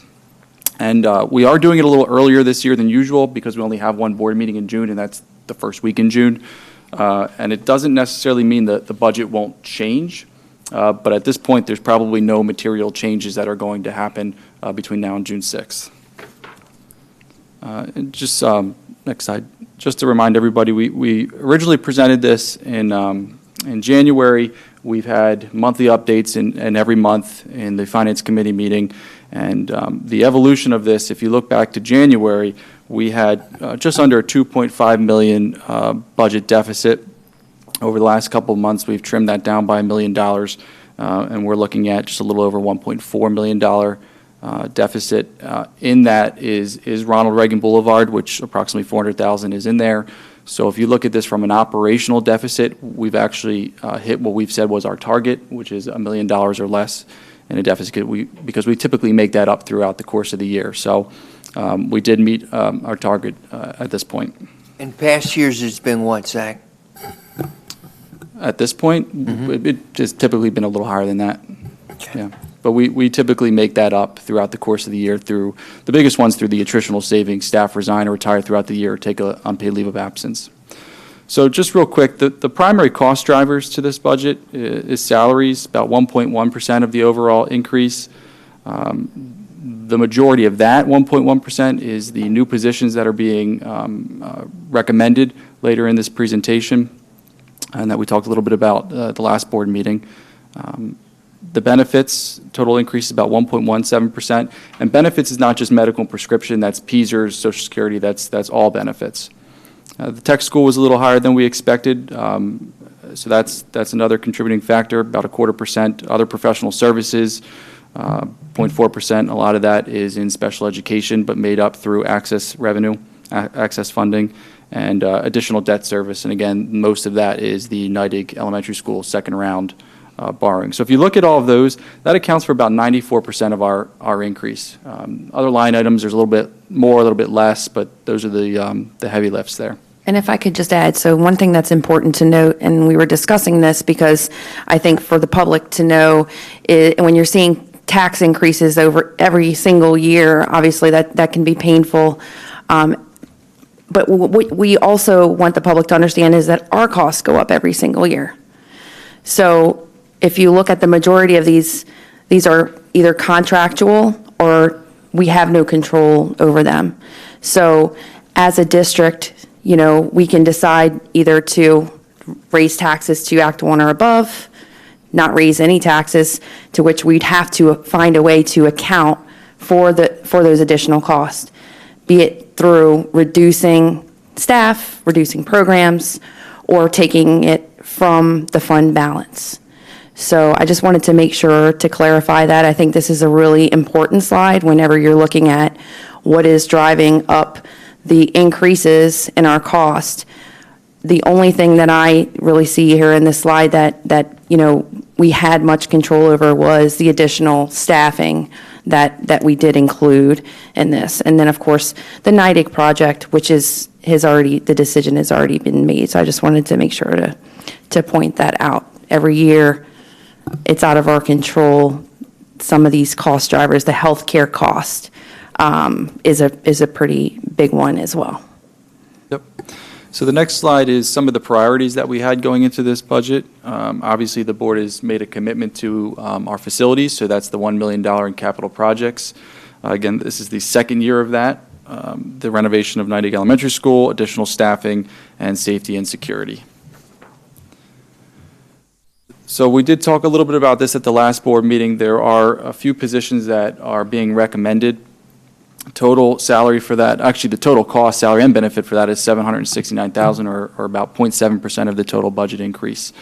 And just to shape this a little bit, what we're asking for is actually FTEs and the salaries that align with those FTEs.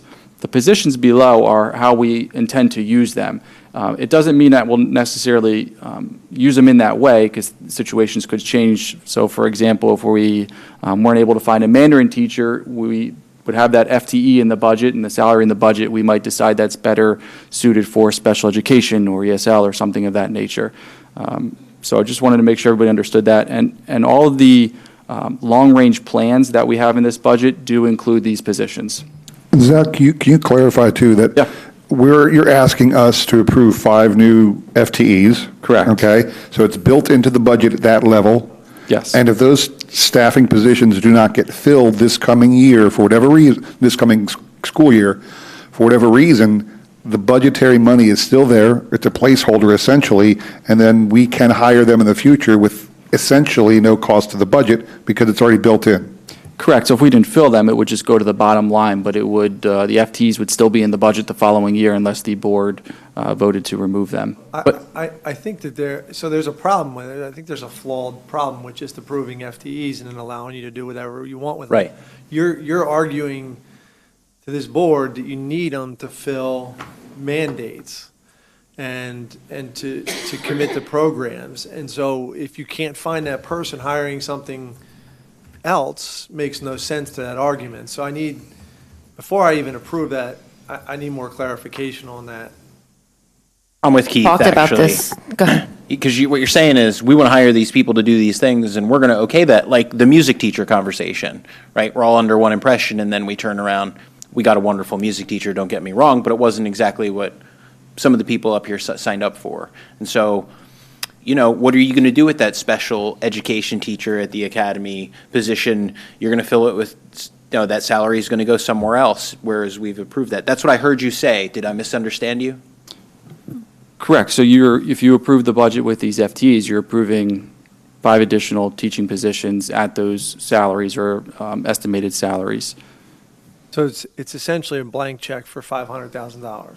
Well, we have a plan for it. The plan for it is these positions. I'm saying that But if there's the always positions go unfilled, you're saying then that we'll move it over here. We'll hire I think what I'm this. saying is if the need would change, then we would make a decision that, well, this isn't really the need once we start the school year. This is actually the need, and the position and the funds are in there. And if that other need comes back the following year, we'd be asking the board in the budget process, well, now we need this position.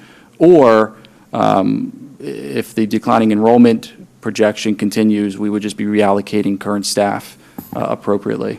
So my concern is that we're going to okay these positions because we all think that they're very valuable. And I don't want to list an example of a teacher that's not valuable that you might hire because I think that's very inappropriate. But what's to stop you from spending it on a full-time strings teacher? I mean, I'm just going to use that as an example. We talked about it for sure, and just so you know, in the policy, or excuse me, the finance committee. And Ron, I swear, I have to give it to you, buddy. You foreshadowed very well. He'll know what I mean by that.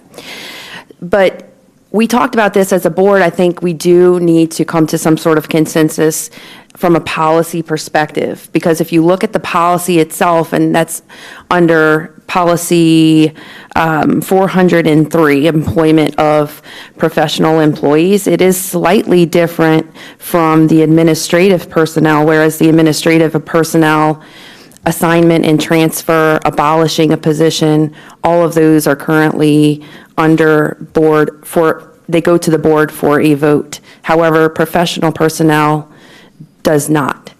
So if the board has a consensus that we want that to come to the board for a vote, then we would just change the policy. Does that make sense? To Mr. Sounds like something. Yeah, to Mr. Akmanowicz's point, to Mr. McCucci's point, they're concerned about we're creating 5 full-time teaching positions, 5 full-time FTEs. The administration has shown us a plan. This is what we're going to use it with.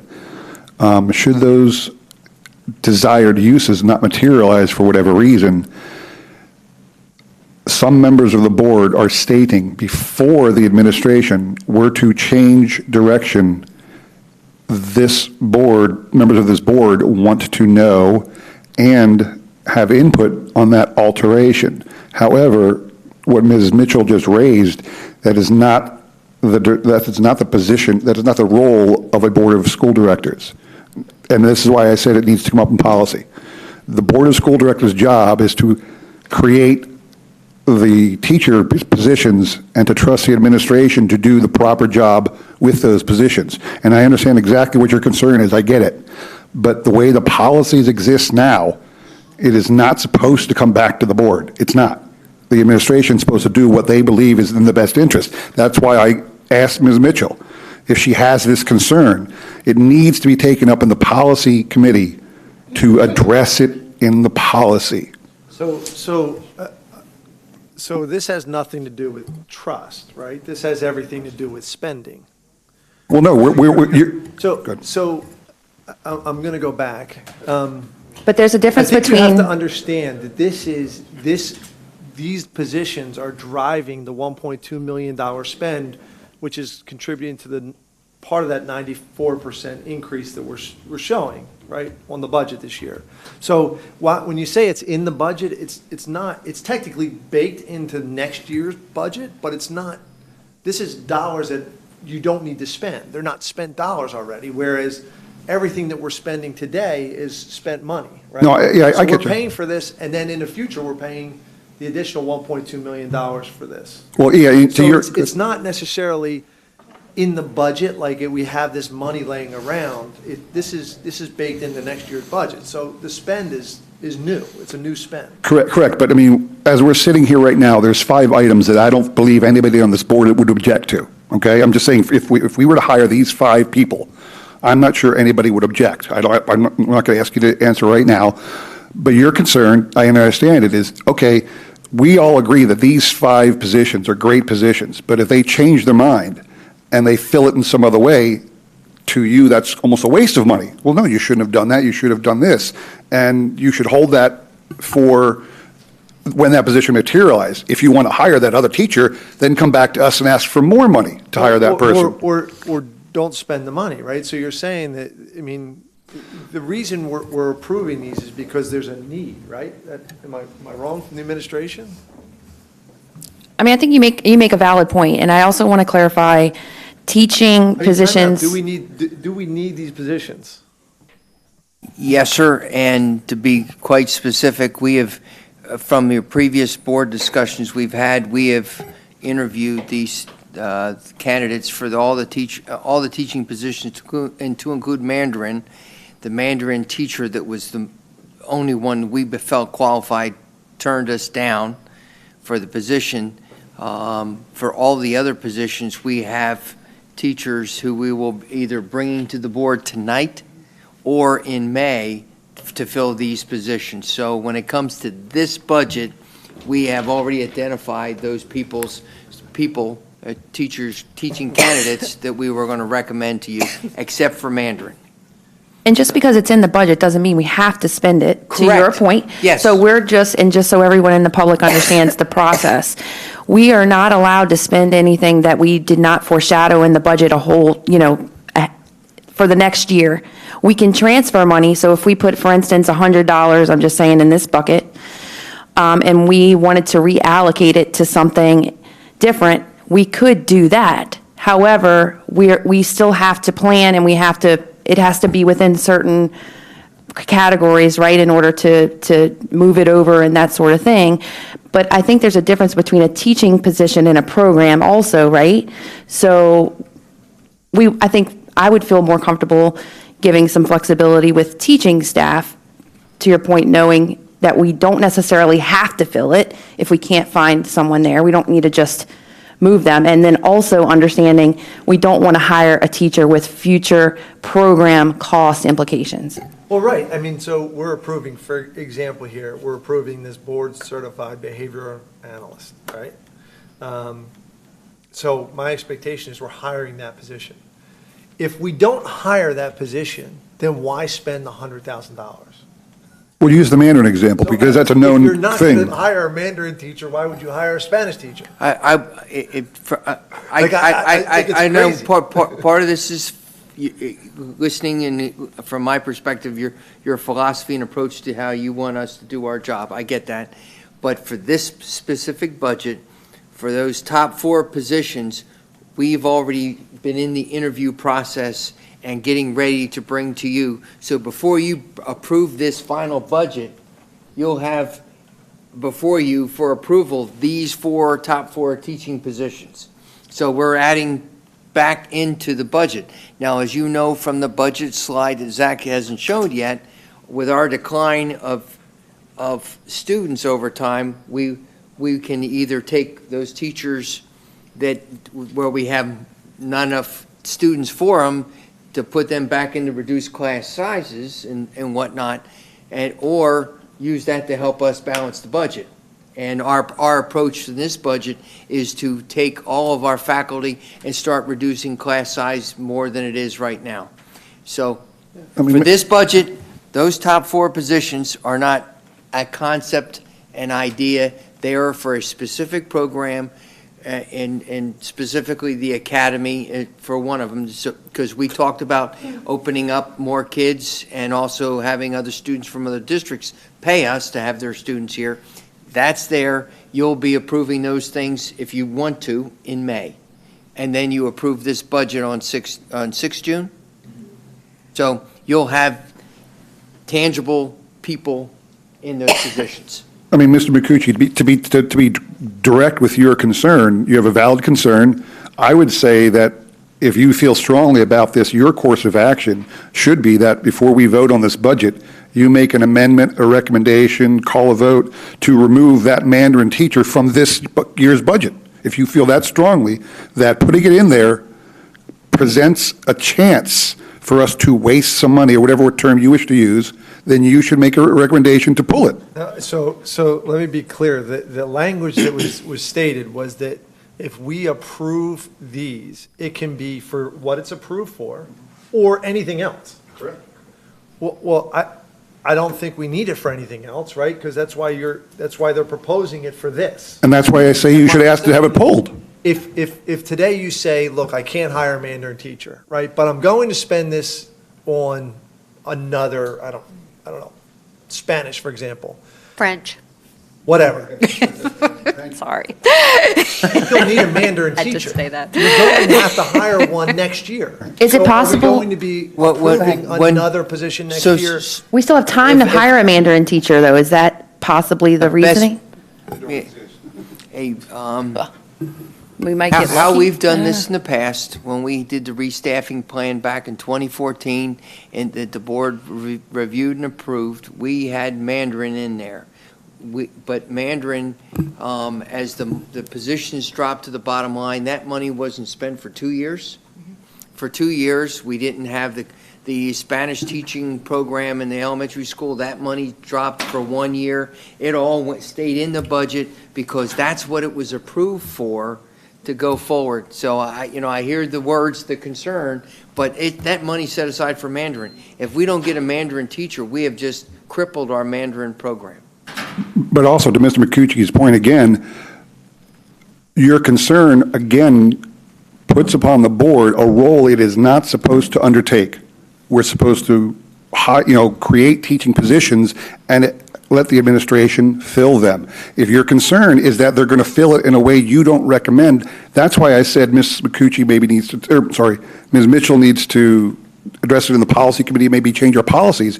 But once that teaching position is created, even if it's created for Mandarin, and the administration chooses to use it somewhere else, it is not the role of this district, of us, to say, no, it's not what our role is. Well, maybe it could be. If we change the policy. By the way, I just love how much we're referring to policy. I'm just, my heart is just warm over here. I really disagree, and here's why I disagree. If that was the case, then just put a blank slate up there. Don't tell us what the position's for, and just say you're going to approve $500,000, and everybody sit back and just go, okay. Because what you're saying is it doesn't really matter. And I'm saying, I disagree. I think it matters. I think these are vitally important, but I think they need to be spent. What they're saying, what Zach said earlier, is that if we can't fill it with the approved thing, or we need it somewhere else, we're going to spend it over here. My concern is the argument of the administration is we need these positions. That's why we're baking them into the budget. And the answer isn't if I don't fill it, then I can spend it over here. Well, then the argument of we need it is not true. I think they have the ability to do that, but what I'd like to think is they're not saying they're going to do that, Dr. Harner. You're going to try and hire. They have not done that. There is a They have not done that in 100% the past. They haven't spent intent to hire for each one of those 5 positions right there. 4 of them are, Janet and They're queued Lisa up. have been interviewing teachers. How many teachers have you interviewed over the last 2 weeks? In the 50s. Okay. With that being said, does everybody else on this board feel comfortable with that response from the administration, that maybe we could just push forward, and if we want to adjust that policy, we could do that later? And I'll move on. I just want to clarify, because there's an important piece of that. It says should need or circumstance change. So just by way of example, we might enter the year and kindergarten enrollment ended up being much higher than we thought it was going to be. And that might now be a higher priority than what we've identified right now as the priority. So we might say, oh, we're going to change gears. Even though this was a priority, this one's now higher, so we're going to flip-flop and use the FTE for that reason. That was what I was trying to get at there with the FTEs. It's not the intent, but that might end up being the higher need later down the road. But it goes back to the discussion we had at the last board meeting, which is this is the compounding factor that will continue to increase the operational cost of this district if we're not smart about these decisions today. This is the same thing that the board was plagued with 2.5 or 3 years ago when they had to make operational cuts. And so all I'm saying is that we need to use mindfulness when it comes to how when we're talking about these positions being vitally important, that we don't don't say that they're important today, but guess what, they're not important tomorrow. And I understand what you're saying, where you may have to shift, allocate, depending on, all of a sudden, 300 new homes go up and there's 30 new kids enter a school and you need to somehow educate them.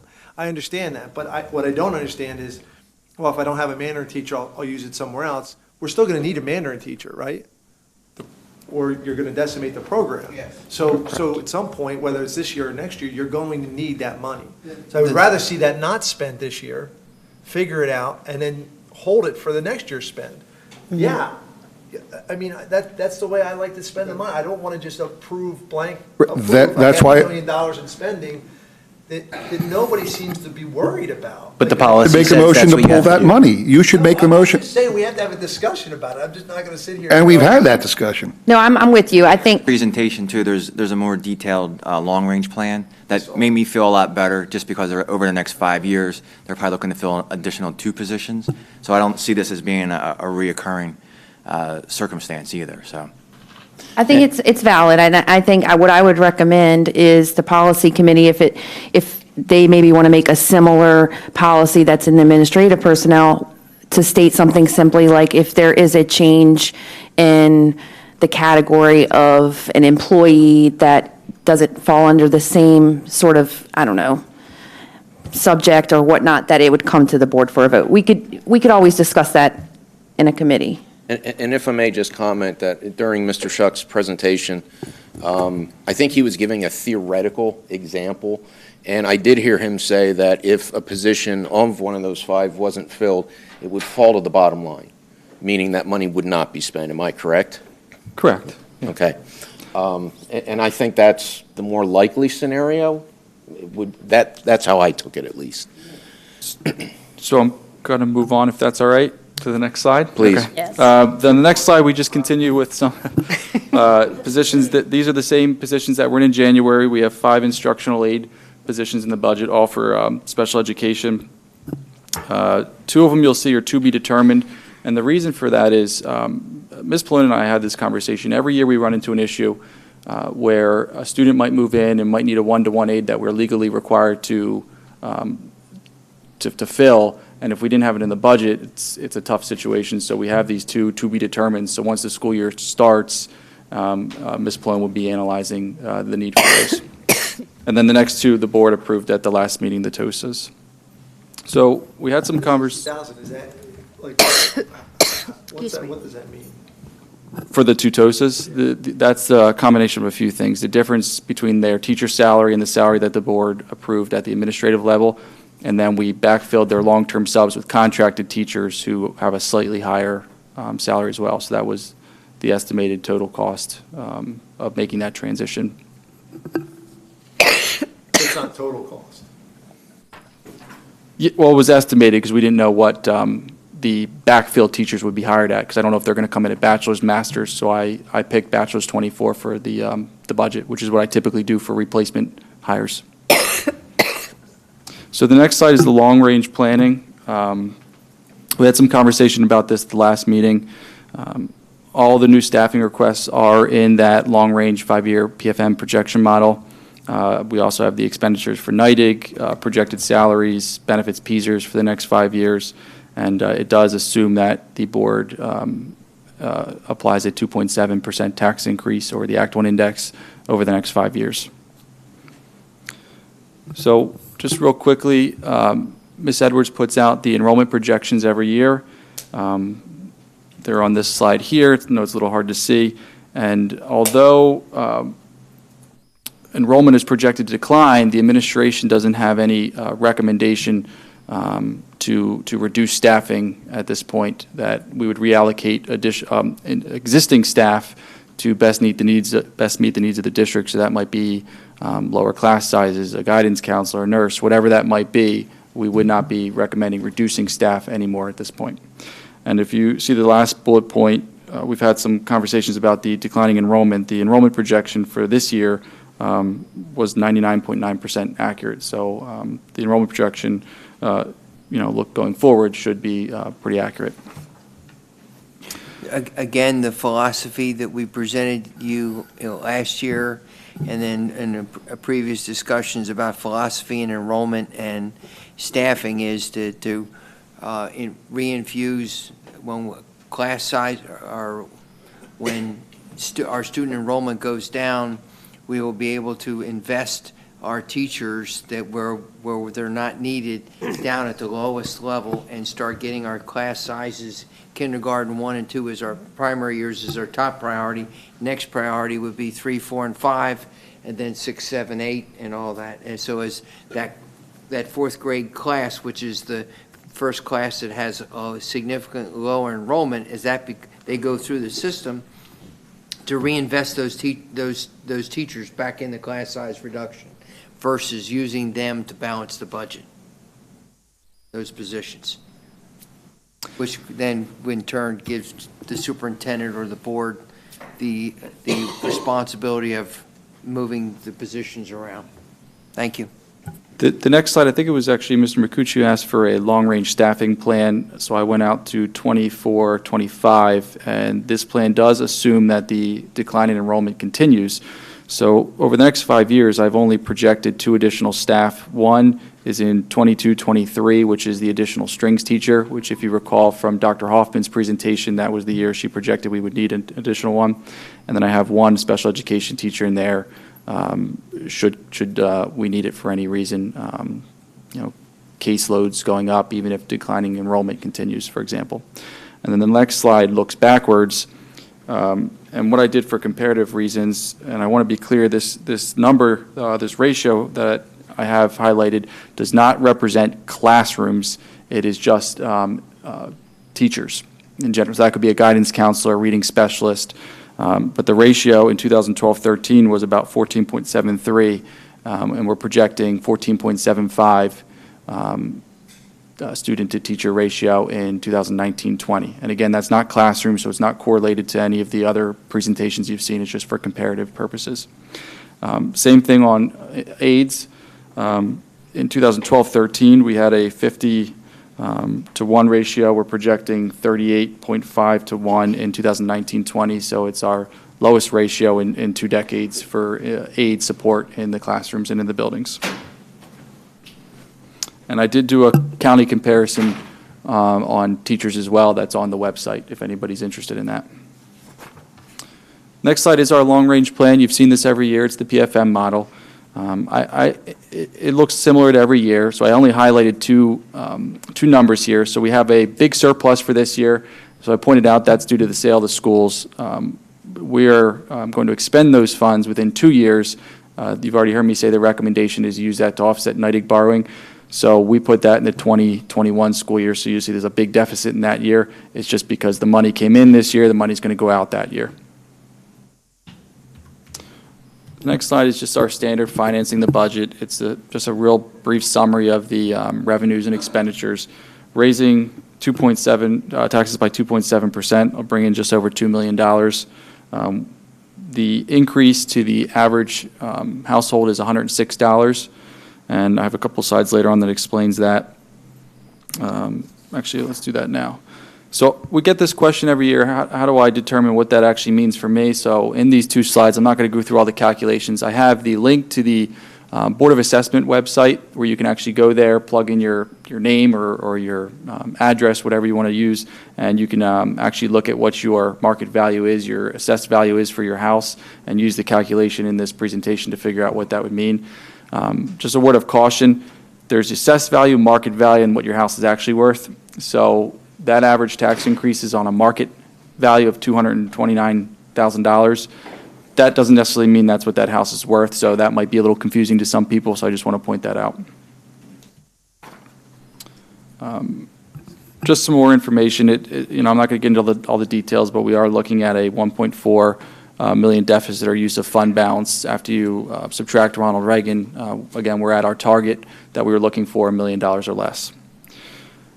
Next slide is additional, go ahead.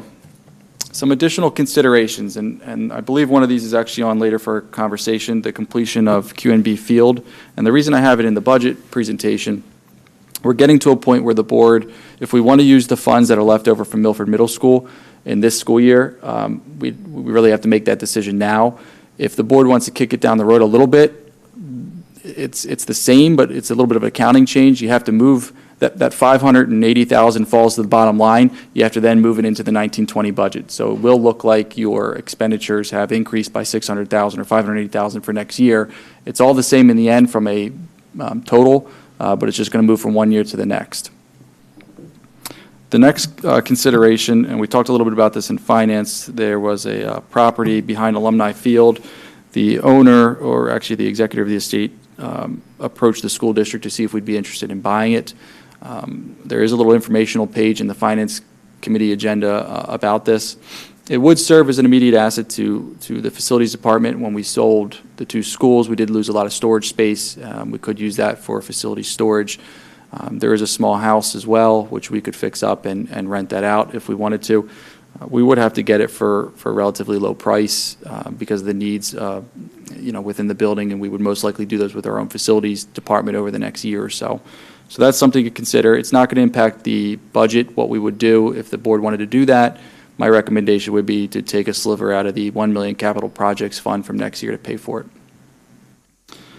And then the last consideration, next, I would say September, I'll probably bring to the Finance Committee a conversation about how we possibly use some of our fund balance to offset the last year of the NIDIG borrowing. We're projecting we'll be around $20 million in fund balance at the end of this year. In order to not capture the attention of Moody's or our credit rating, you really want to keep 2 months of your expenses in your fund balance. So we're going to get PFM to work with us and give us some recommendations where we would be comfortable using fund balance to offset that third-year borrowing. The only other thing I have here is just, again, when you do a 5-year projection, especially when you work in education, there's a lot of unknowns, a lot of variables. So I highlighted just a few of those in here. For example, transportation. There's been some discussions about going to a 2-tiered system where high schools move back. That would cost quite a bit of money, potentially a couple $100,000 because of the number of buses you'd have to add back into the routing. Also, we've been talking about GPS and two-way radios on buses, so that's going to come with an additional expense if we go that route. We have 2 contracts expiring in the next 5 years, actually in the next 3 years. Both of our union contracts expire. Basic education funding and special education funding from the state, always an unknown. Student enrollment, whether it increases or decreases. The $1 million capital projects, Dewey Engineering is going to be coming out this summer to do our 5-6 year plan. There's always the possibility we don't need $1 million a year, so that's something that we'll be looking at as well. Disposition of Quakertown Elementary down the road, and special education enrollment and staffing is always, you never know when a student's going to move in and have an IEP or something of that nature. And then if anybody's interested, there's a link at the end with all of our detailed reports over the last few months. So again, the vote tonight is on the proposed final budget. We'll notify the community early next week. We'll put that advertisement out there, and then the board will vote on the final budget June 6th. Thank you, Mr. Shuck. Any other discussion regarding the proposed final budget before we do the roll call vote? No? Okay. Madam Secretary? So we have first by Mr. Jackson, a second by Ms. Mitchell.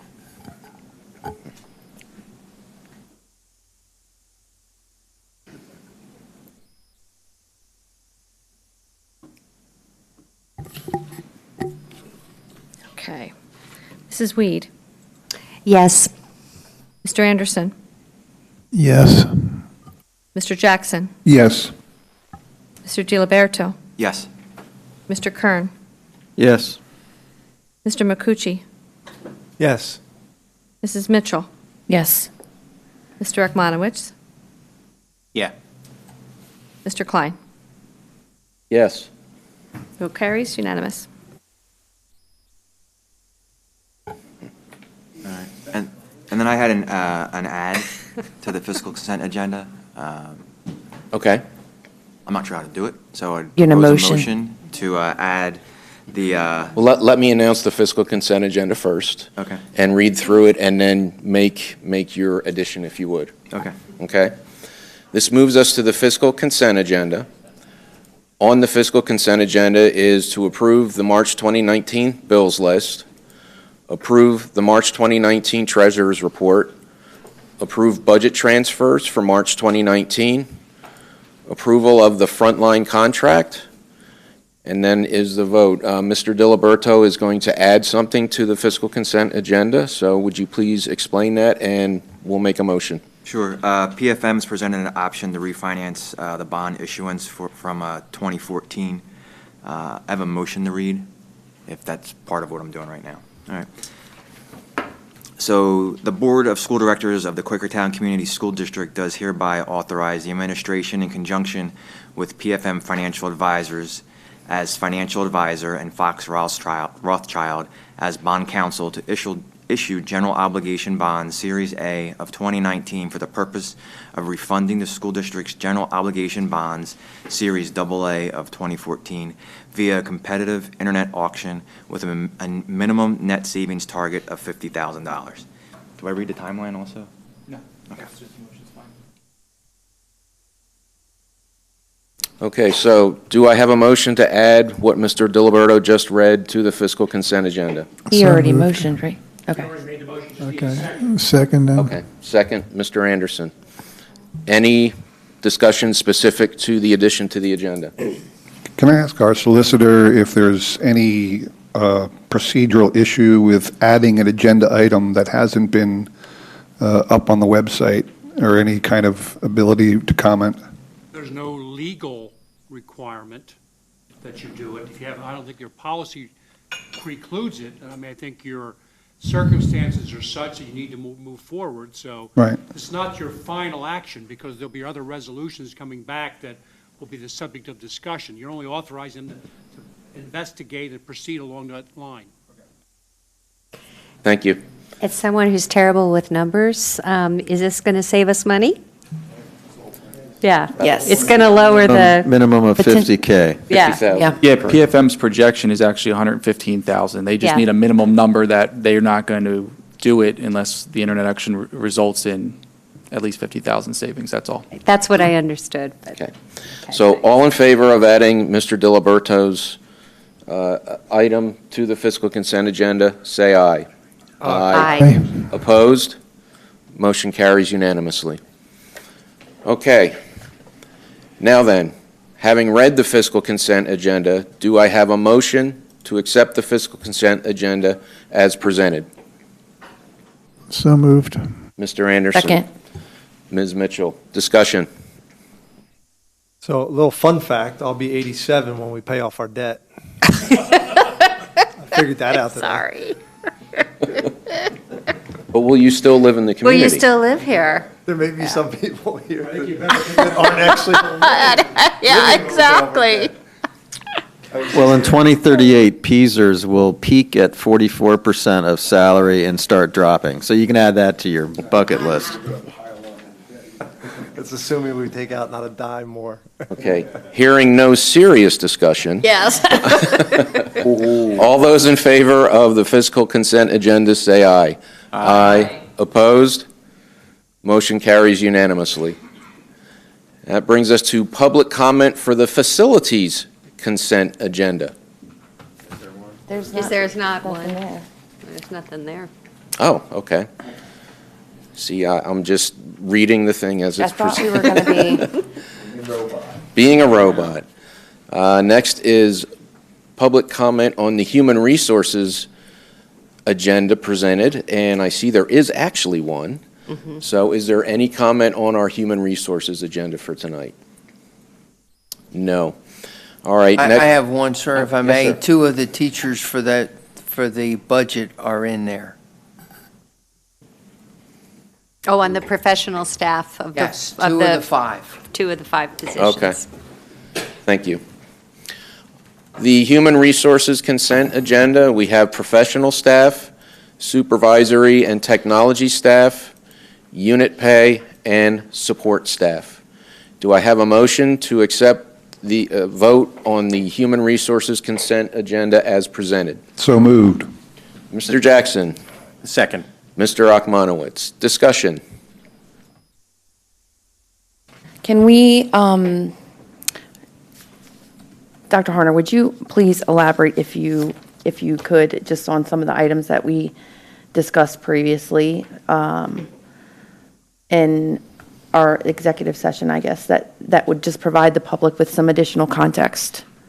Yes, and specifically, we talked about the communications director's position salary. We talked about the average salary of the communications directors in this county being $69,000 with a range of being around $50,000 to over $100,000 that are that this position, this approval tonight, additional duties will be assigned to our communications director. We also talked about the contributions that our current communications director makes and the respect that he has out there in the journalism world and newspaper world for his work being published almost unaltered by some of our newspapers because of his experience and ability. So that's just a couple. Have I missed something? I think the other thing is there are other points where, obviously, watching comp time, watching overtime. Yes, sir. When you add all those together with the added job roles, I think majority of us felt comfortable. Well, I guess And one of the new thank you website, I mean, he's got, a fair amount of duties, yeah. additional duties there. One of the big things is Mr. McCucci just talked about and reminded me about comp time when our director's not here on comp time because of his limited hours, and it's during the duty day. If we have an emergency, who's going to be the right arm to the superintendent and our safety coordinator, a commander of the incident center, emergency incident center, in putting the words out and taking care of business. So with all those factors, that's what we talked about. If I may, you'll need to make a motion and approve a motion to remove that item from the table because you tabled that matter at your last meeting. So you would have a motion to remove it from the table and add it to the consent agenda. So should we do that now? You should do that now. The honors is, Mr. I'd like to take it off the table. Do I have a motion to take the communication specialists item off of the table? I think Keith just moved. And I'd second that. Yeah. And second by Mr. Akmanowitz. Discussion? Thanks All for of- your patience, Gary. All those in favor say aye. Aye. Aye. Opposed? Motion carries unanimously. Okay, so we've had for the Human Resources consent agenda, we've had the motion and the second. Any further discussion? Okay, all those in favor say aye. Aye. Aye. Opposed? Motion carries unanimously. Next up is public comment on the policies and program items being presented for a vote tonight. Okay, that brings us to the policy and programs consent agenda.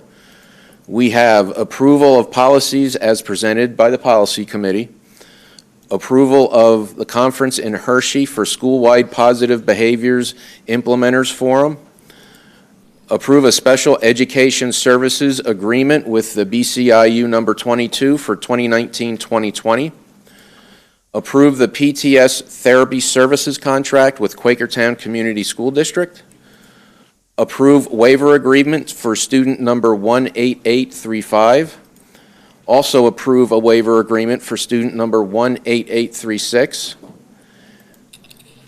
Do I have a motion to approve the policy and programs consent agenda as presented? I'll move. Ms. Weed, second. I'll second. Mr. Akmanowitz, discussion. The one thing, good, you're up. Okay, sure. I thought I saw in here the policy 916 AR, but for some reason I'm not seeing that any longer in the policy and programs consent agenda. You don't approve the AR. No, I know, The but policy, it was on the policy in the meeting. in the, oh, that's right, it was in the committee. It was in the 'Cause- committee. Okay, that's where I saw it. Okay, got it. Now, I realize that the ARs are not approved by the board, but I believe that we stated that we were going to start having a practice, and perhaps that needs to be in a policy, that the board would see the ARs ahead of time before they're implemented. But this is a different situation, I get it.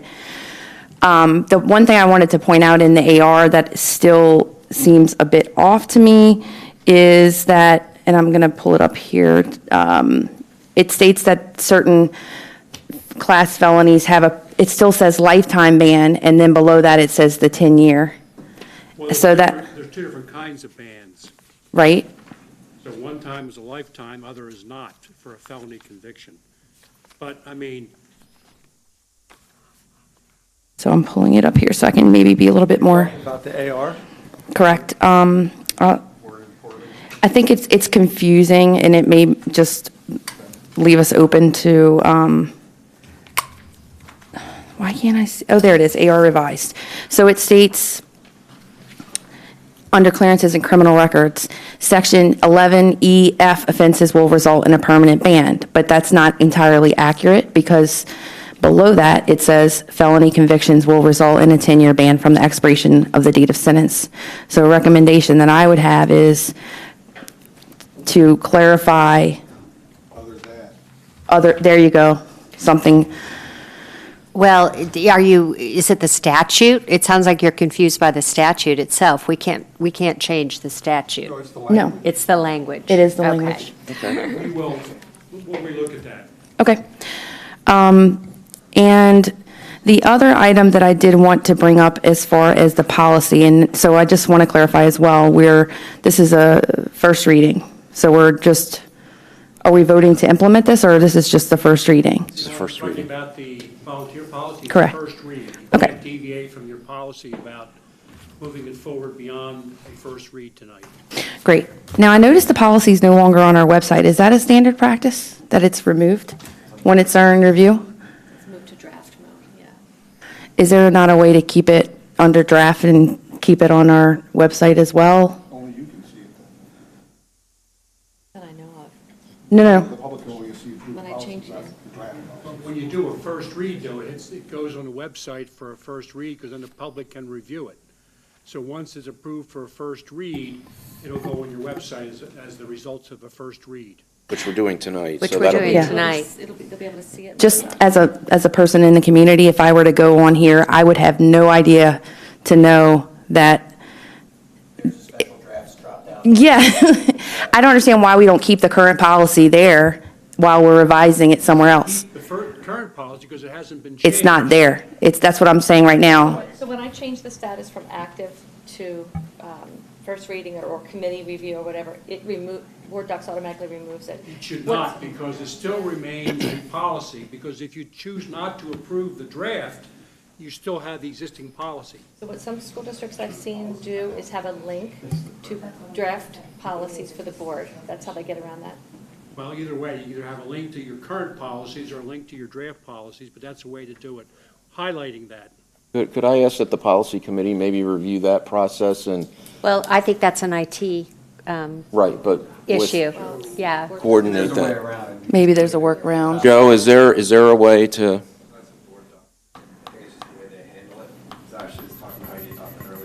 Okay. Policy, I was waiting for approval, and it's just, our policies are no longer on our website, just through Board Docs.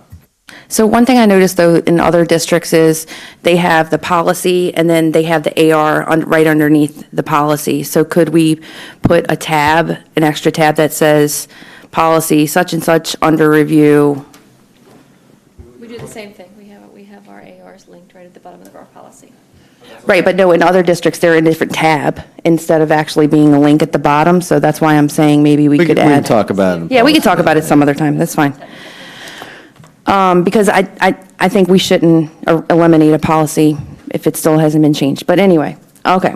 So in regards to the policy in the first reading, I take issue with the fact that it's keeping the policy completely the same, other than to add in at the bottom that what I don't have a problem with is necessarily if we were to word it in a way that states that we are going to be following the school code if that's what the board decides.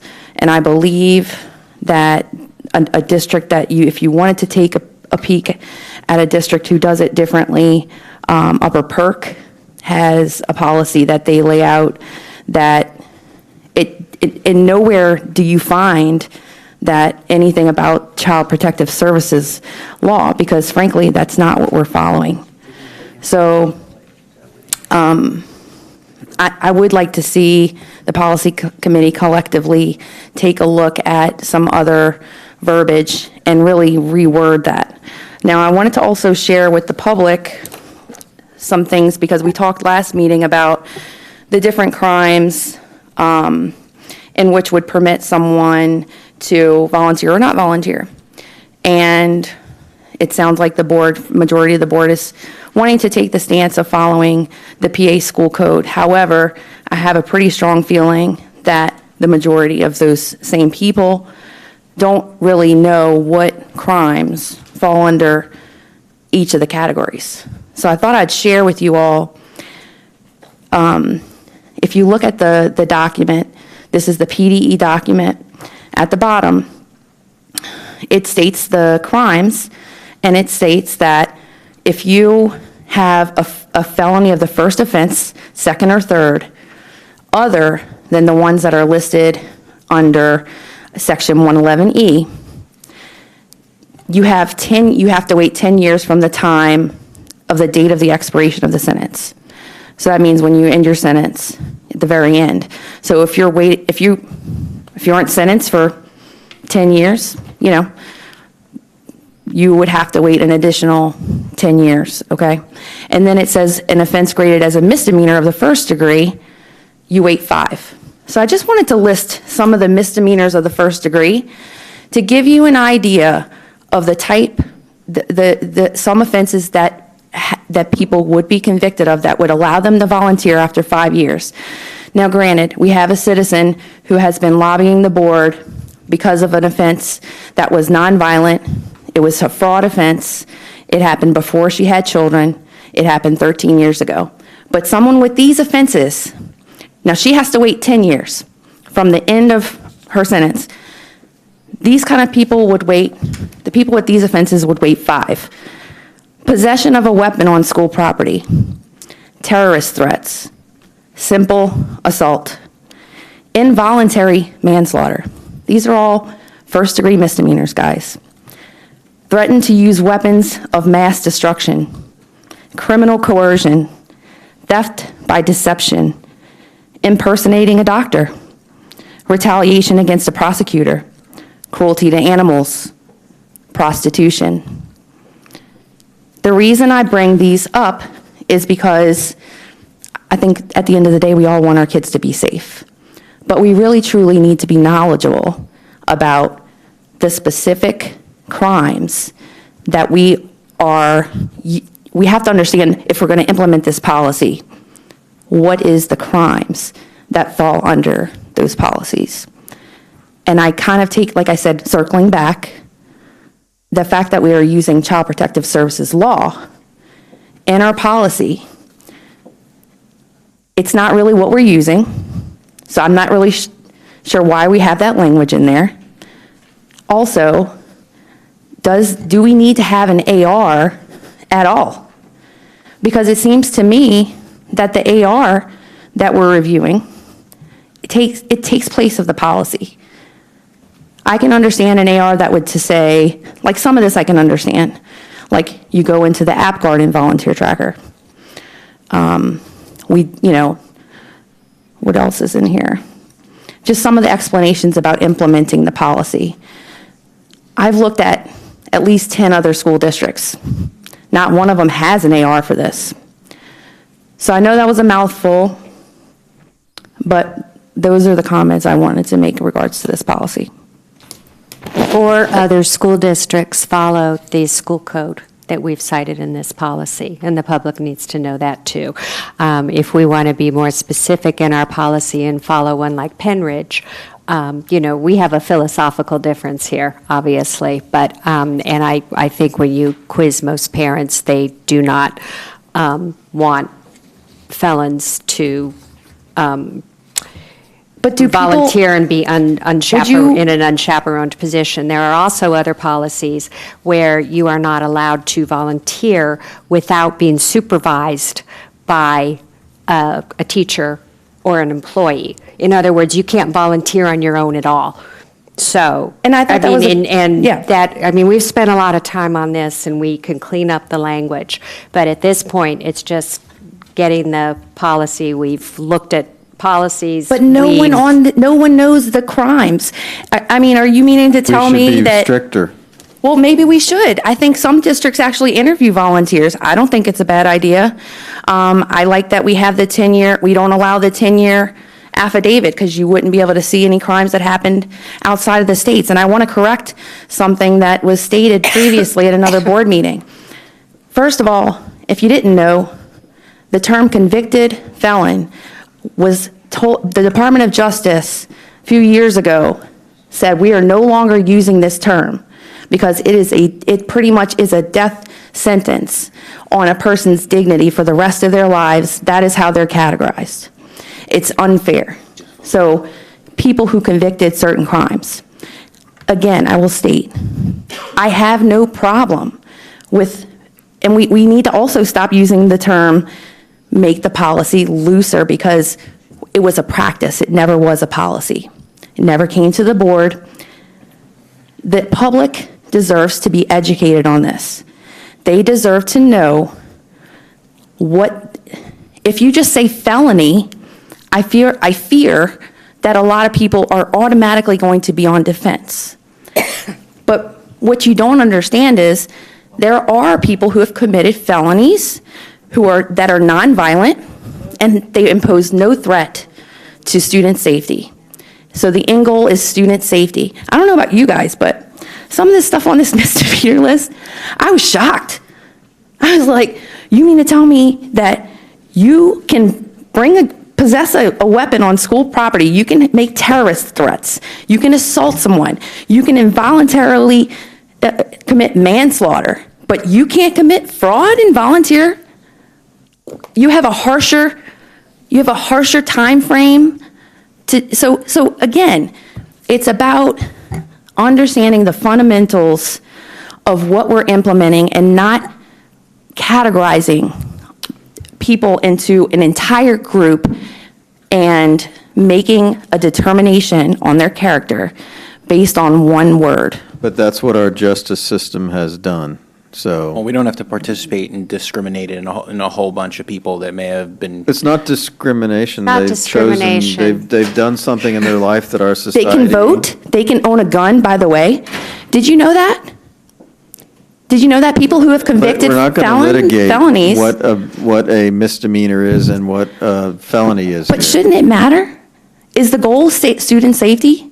I don't know that the members on this board are able to distinguish and adjudicate whether 5 years is enough for, all those things sound horrible. Maybe we shouldn't let any volunteers. Why do we have volunteers at all? Yeah, we could We've spent eliminate $114 million. Why the hell do we need a volunteer? Right. We could That is eliminate the fundamentally ability a to have stupid statement. volunteers. Well, but To defend your argument, that's the best you I'm not got? defending my argument. My point is, you're just bringing up things that are part of our laws, and I don't know We're that. choosing to adopt Yeah, so we can that. be stricter.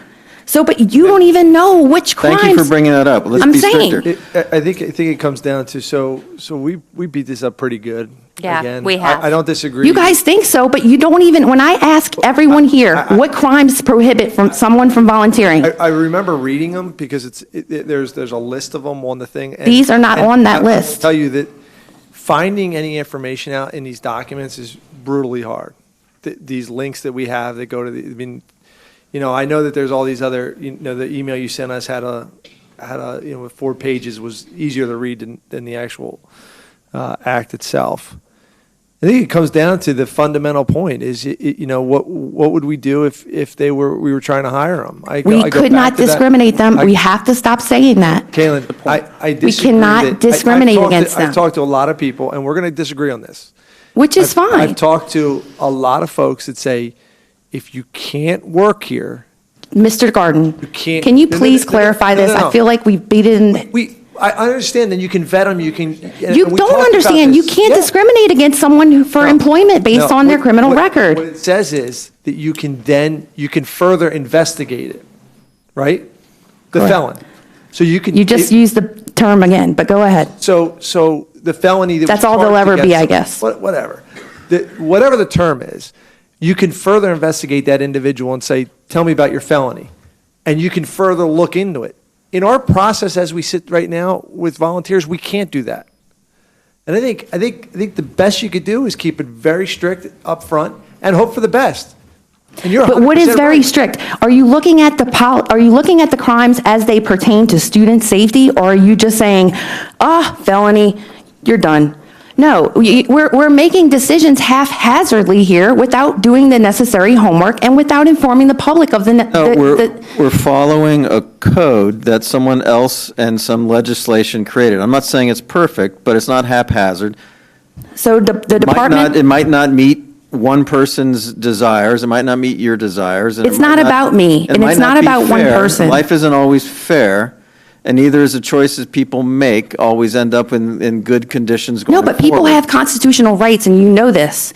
They have the right Volunteer to has life, no liberty, and the constitutional pursuit of right. happiness. No, they don't. That's the a volunteer. No. Volunteers have no substantive have- due That's not true. process rights. People Would you have please rights clarify as this? citizens.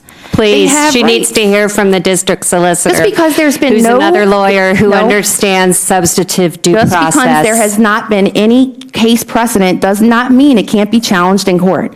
And it has been challenged in court in other states, and the districts lost. I recommend that you all look at the ACLU case against the school district, and I believe it was in Rhode Island or Delaware, where the same thing came up and the school district lost. I looked at that case, and I can tell you it's very distinguishable. I'm an attorney. I read cases all the time, and I've taken con law 1 and 2, and I understand substantive due process. So let's start there, okay? That case was totally not on point for 2 main reasons. There was no law in Rhode Island that the school district was following. Here we are following the school board statute. That's number 1. Wait a minute, we don't have the policy And it was there. Okay, Pam, I think we've had enough debate. There's an agenda here. We need to No, just you know what? stop. No, I'm sorry. we need to. Hold on. We need When- to stop Where the does it say in debate. the policies that I'm allowed to be silenced into this debate here? Because I believe that I'm allowed to continue to debate this topic. Okay. But we've talked about it a lot, and I just would All like I'm the asking, guys, solicitor to I will- clarify what I the will law support. is. I Can you will- please, Mr. Gardner, just clarify this for the 10th time? Not have a constitutional right to be a volunteer. So far. That's the So law. you never currently. know, though, if someone sues. But anyway, this is all I'm asking. If the board, to me, I feel, more research on this. And I feel that if we're going to, this should be about student safety. There are certain crimes that I would not feel comfortable, right, for certain people to volunteer with my child. Namely, plenty of these. So we need to look more, we need to stop looking at just first of all, last thing I'll say, the Pennsylvania Department of Education, Monica, Zach, what's her role?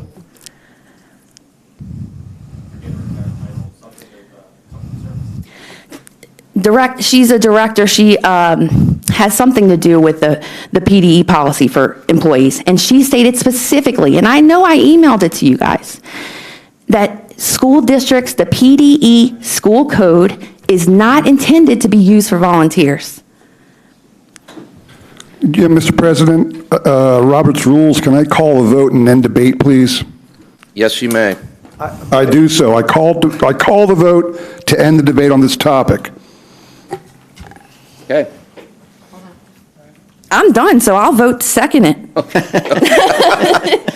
Okay, so hearing no further discussion, the policy and programs consent agenda, all in favor say aye. Aye. Opposed? Motion carries unanimously. We have some informational items here. There is completion of the sports complex. which was discussed earlier in the meeting, but there is more detail for those who wish to look at it in board docs. We have the March 2019 Student Activities Report. We have round 2 of the surplus property invitation for bid results, alumni field, high school, and 6th grade center equipment, and then there is the board briefing book.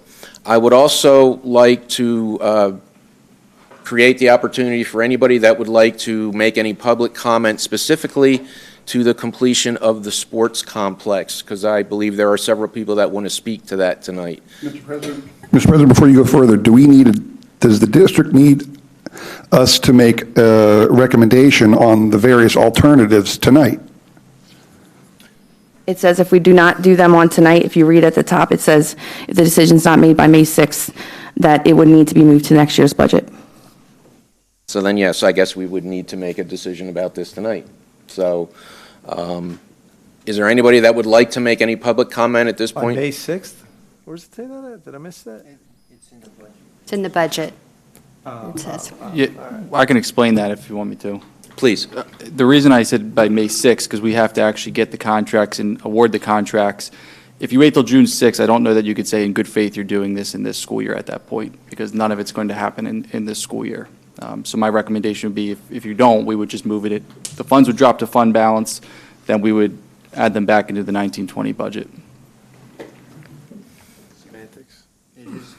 It is. But it's It's close numbers. enough to this- It's I- close enough to this school year.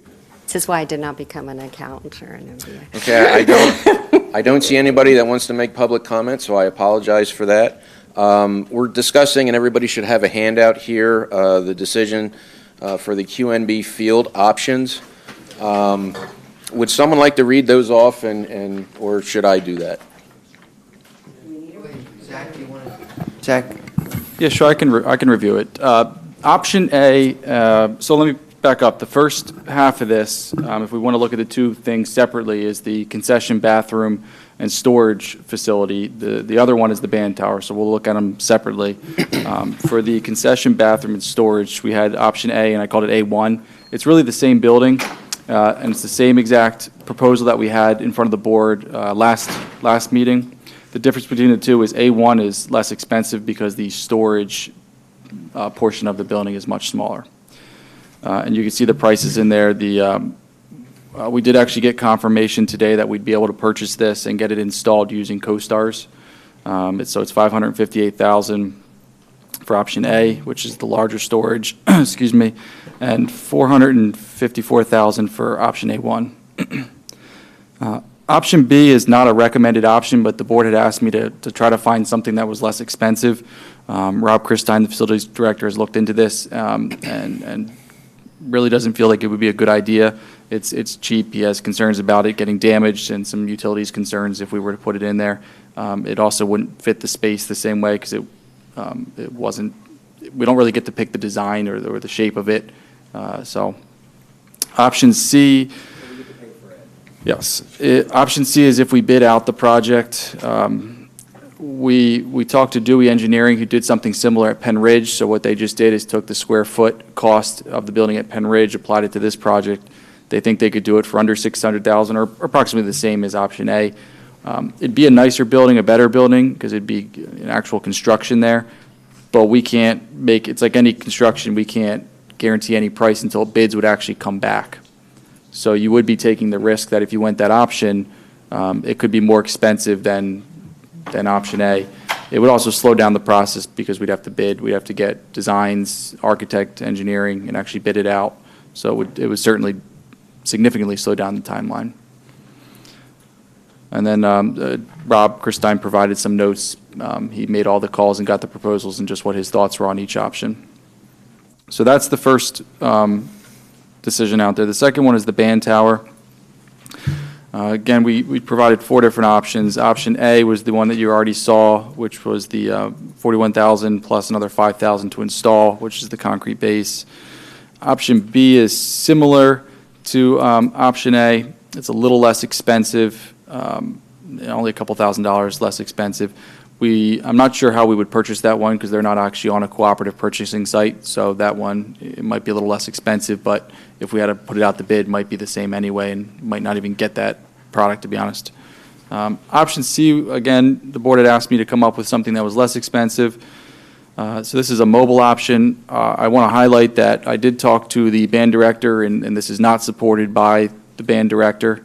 It's not high enough. We could raise the base 3 feet,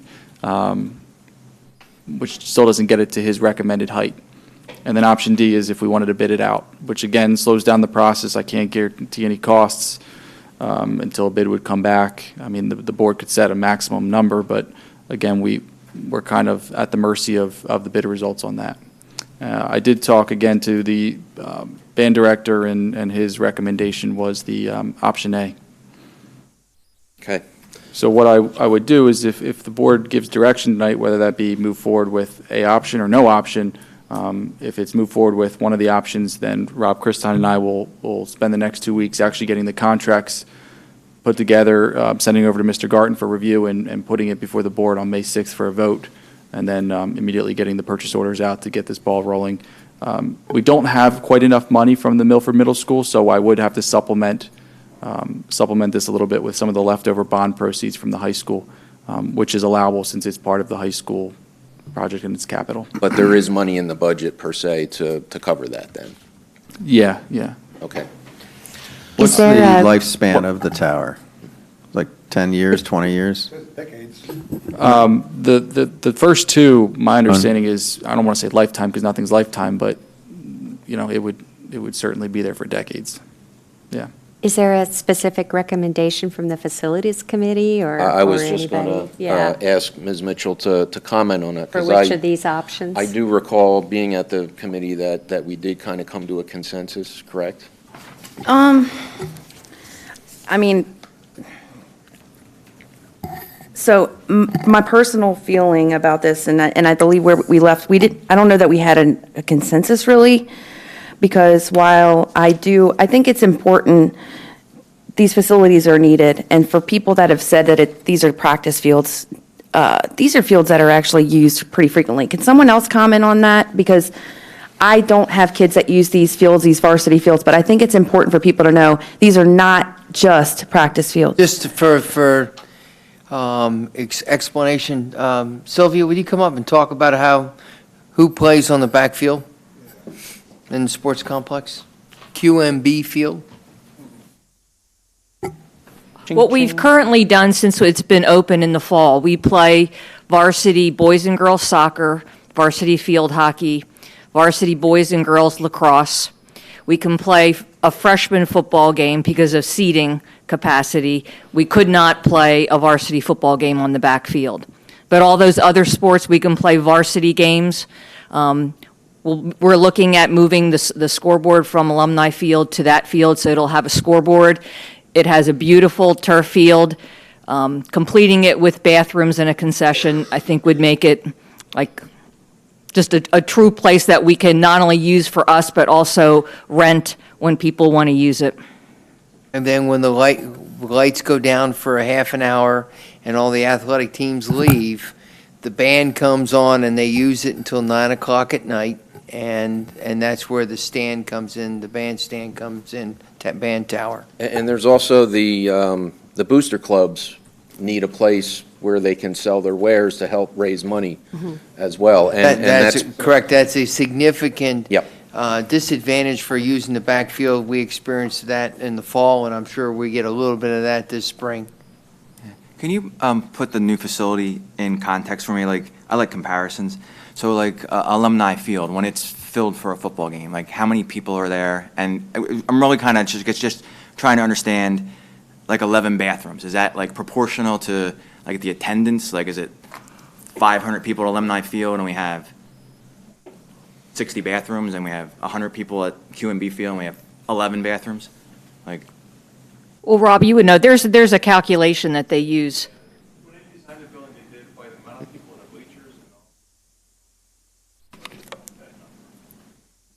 Recommended Isn't by there experts. only like one small bleacher there on that, like two small, like, There's seating capacity in the back for 305, and that doesn't include the teams and the personnel that are on the field. The one thing that we haven't discussed, we do not have any outdoor bathroom facilities. So when we have a track event or we have football, football events, we're renting that facility for that. With a track event, they have to go inside the freshman center. And Or use- didn't we use porta potties one time and that turned out to be a hot mess, pardon the pun? I've used those porta potties. Yeah. And currently, with the sixth grade center, the high school athletes have to wait till 3:30 to use that building until those students have been dismissed and on their buses. And track meets start at 3:30, so it's kind of hard to explain to visiting teams that come in with 60, 70 athletes. So we've been allowing them to use the two porta potties up at QMB Field just to give them somewhere to go until 3:30. I believe it was Mr. Micucci asked for the revenue that we thought we would bring in from the field. So Nicole in my office worked with Sylvia Kalish on how often it was rented in prior years and what we think we're going to do in the future. We also reached out to Chartwells, and they're willing to, if we put Chartwells on the snack stand part, they'll give us $5,000 a year too. So we're looking maybe between $20,000 and $25,000 a year. We think we could generate in revenue. That also includes the reduction in the cost that we're spending on the porta potties. And how much of debt service do you think you'd have to borrow for that building? It's cash, sir. Okay. Yeah, we don't have to take any debt. That's the one. I thought you said we need some money, there wasn't enough money left over from the demolition, we'd have to borrow money. We have some money left over from the high school project still, so I would just use that to supplement whatever we need. Bond money? Yeah, it's not new bond money, we already have it. The plan and recommendation next year is to move that over to NIDIG, so we would just take a little chunk of that. How much? It depends what option you would pick, but maybe $50,000. I mean,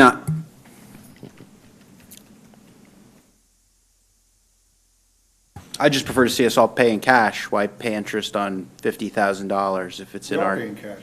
That's what he's saying. We're paying. No, it's bond money though. It's money left over from the high school. The bond money is. It's already there. It's in our bank account, basically. Yeah. Like we cash the check. There's no giving it back and not paying interest on it. It's already ours. No. No, but we are paying, to support Mr. Akmanowitz there, we are paying a debt service on, because it's bond money, and so he is correct, but I am sure that we could put together $50,000 of cash from somewhere. Instead of paying interest on it for 25 years? Yes, sir. Well, we can't use bond money to pay off our bond debt. I don't think that's permissible under the construction. We're saying is we have a line of credit, and we can spend our line of credit because we're already making payments. We're not allowed to use bond money for construction to pay off our bond debt. That's not permitted. I think. Mr. Garten, you wanted to say something? Yes. I think we need to understand that these dollars were already borrowed for the high school. There was money left over from that high school borrowing. It's already in your debt service. So what Zach is saying, you're going to move some of that money you've already borrowed and already paying interest on to facilitate this project, and some will reduce your additional borrowing for NIDIG. So you're using all the money you've already got from the high school for other capital costs. But we can't pay off our debt with that bond money. That's not permitted. You can't do ordinary, but you can do a defeasance, which is an entirely different process. But you don't have enough to do any defeasance anyway. So you're just using this to reduce your NIDIG debt, the leftover money from the bond issue. And if you do it, you're going to do it for the QMB project you just discussed. Correct. But my point is that this wouldn't add any additional burden to the existing budget. The monies are already there. We would just need to take them. Correct? Correct from an expenditure, but in our proposed final budget, just so everybody knows, that those funds are going to the bottom line, so it would offset the fund balance number that Lynn has projected in the proposed final budget. Okay. So to be clear, we set aside $500,000 to demolish Milford, correct? Yes, well, a little more than that, but yeah. 550, right? It was 580, but we already used some of it to pay for the batting cages, which was discussed and approved by the board prior. We were taking the rest of the money, investing it in this little building, Correct. taking a little bit of money from the high school bonds to complete the project. Correct. And the band tower, too. And the band tower. again, we might not have to use bonds depending on what options you would pick. Right. As well. Are we at the point now where we want to make a recommendation as to what alternates? I mean, I will volunteer to do that unless somebody else wants to jump in. Why don't you start with your opinion, sir? It should be a motion and not just somebody's thoughts. Okay, I will make a motion.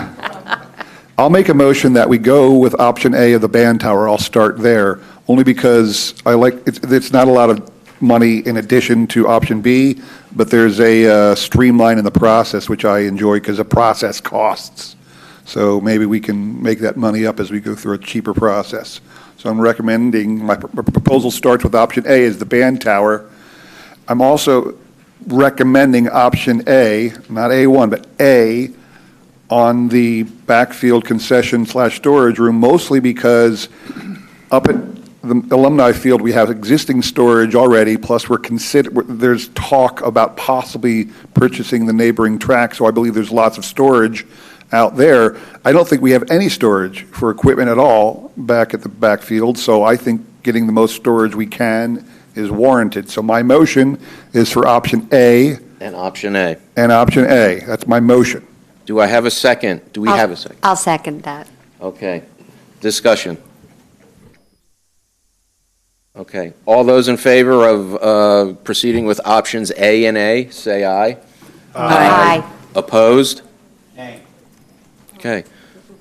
Motion carries 8-1. So we will proceed and bring back by May 6th. Thank you. Thank you. Yes. Yeah. Okay. This brings us to new business for the board comments. I have a comment. Go ahead.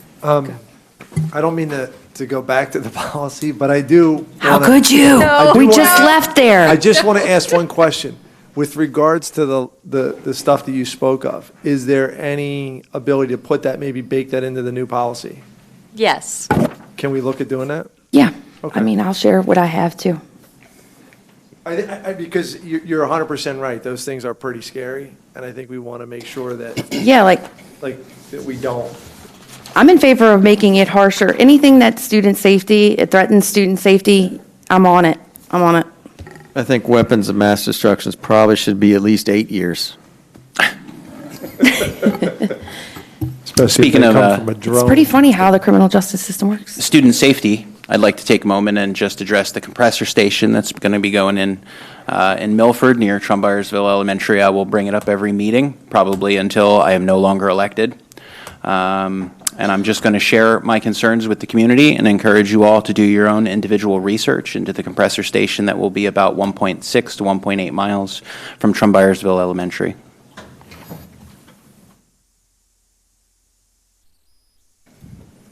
Is there more, Mr. Akmanowitz? I thought you were going to. Would you like me to talk more? No. I thought you had something specific. Not this meeting. Thank you. Okay. Can we share maybe some more information on the website and how parents can get involved and share with their congressman or congresswoman?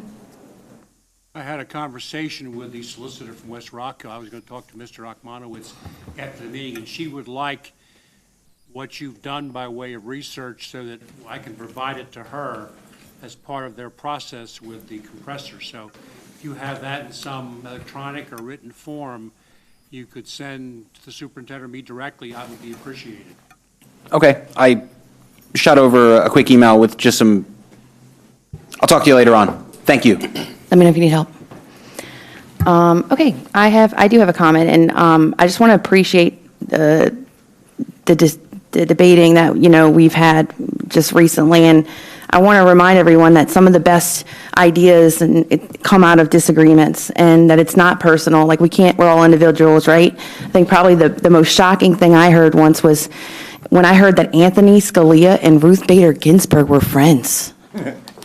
They were very good friends. Very good friends. And they were Vacation together. staunchly opposed to each other. So anyway, I respect you all greatly, and I hope that we can continue having conversations without taking things personal and respect each other's individual ideas.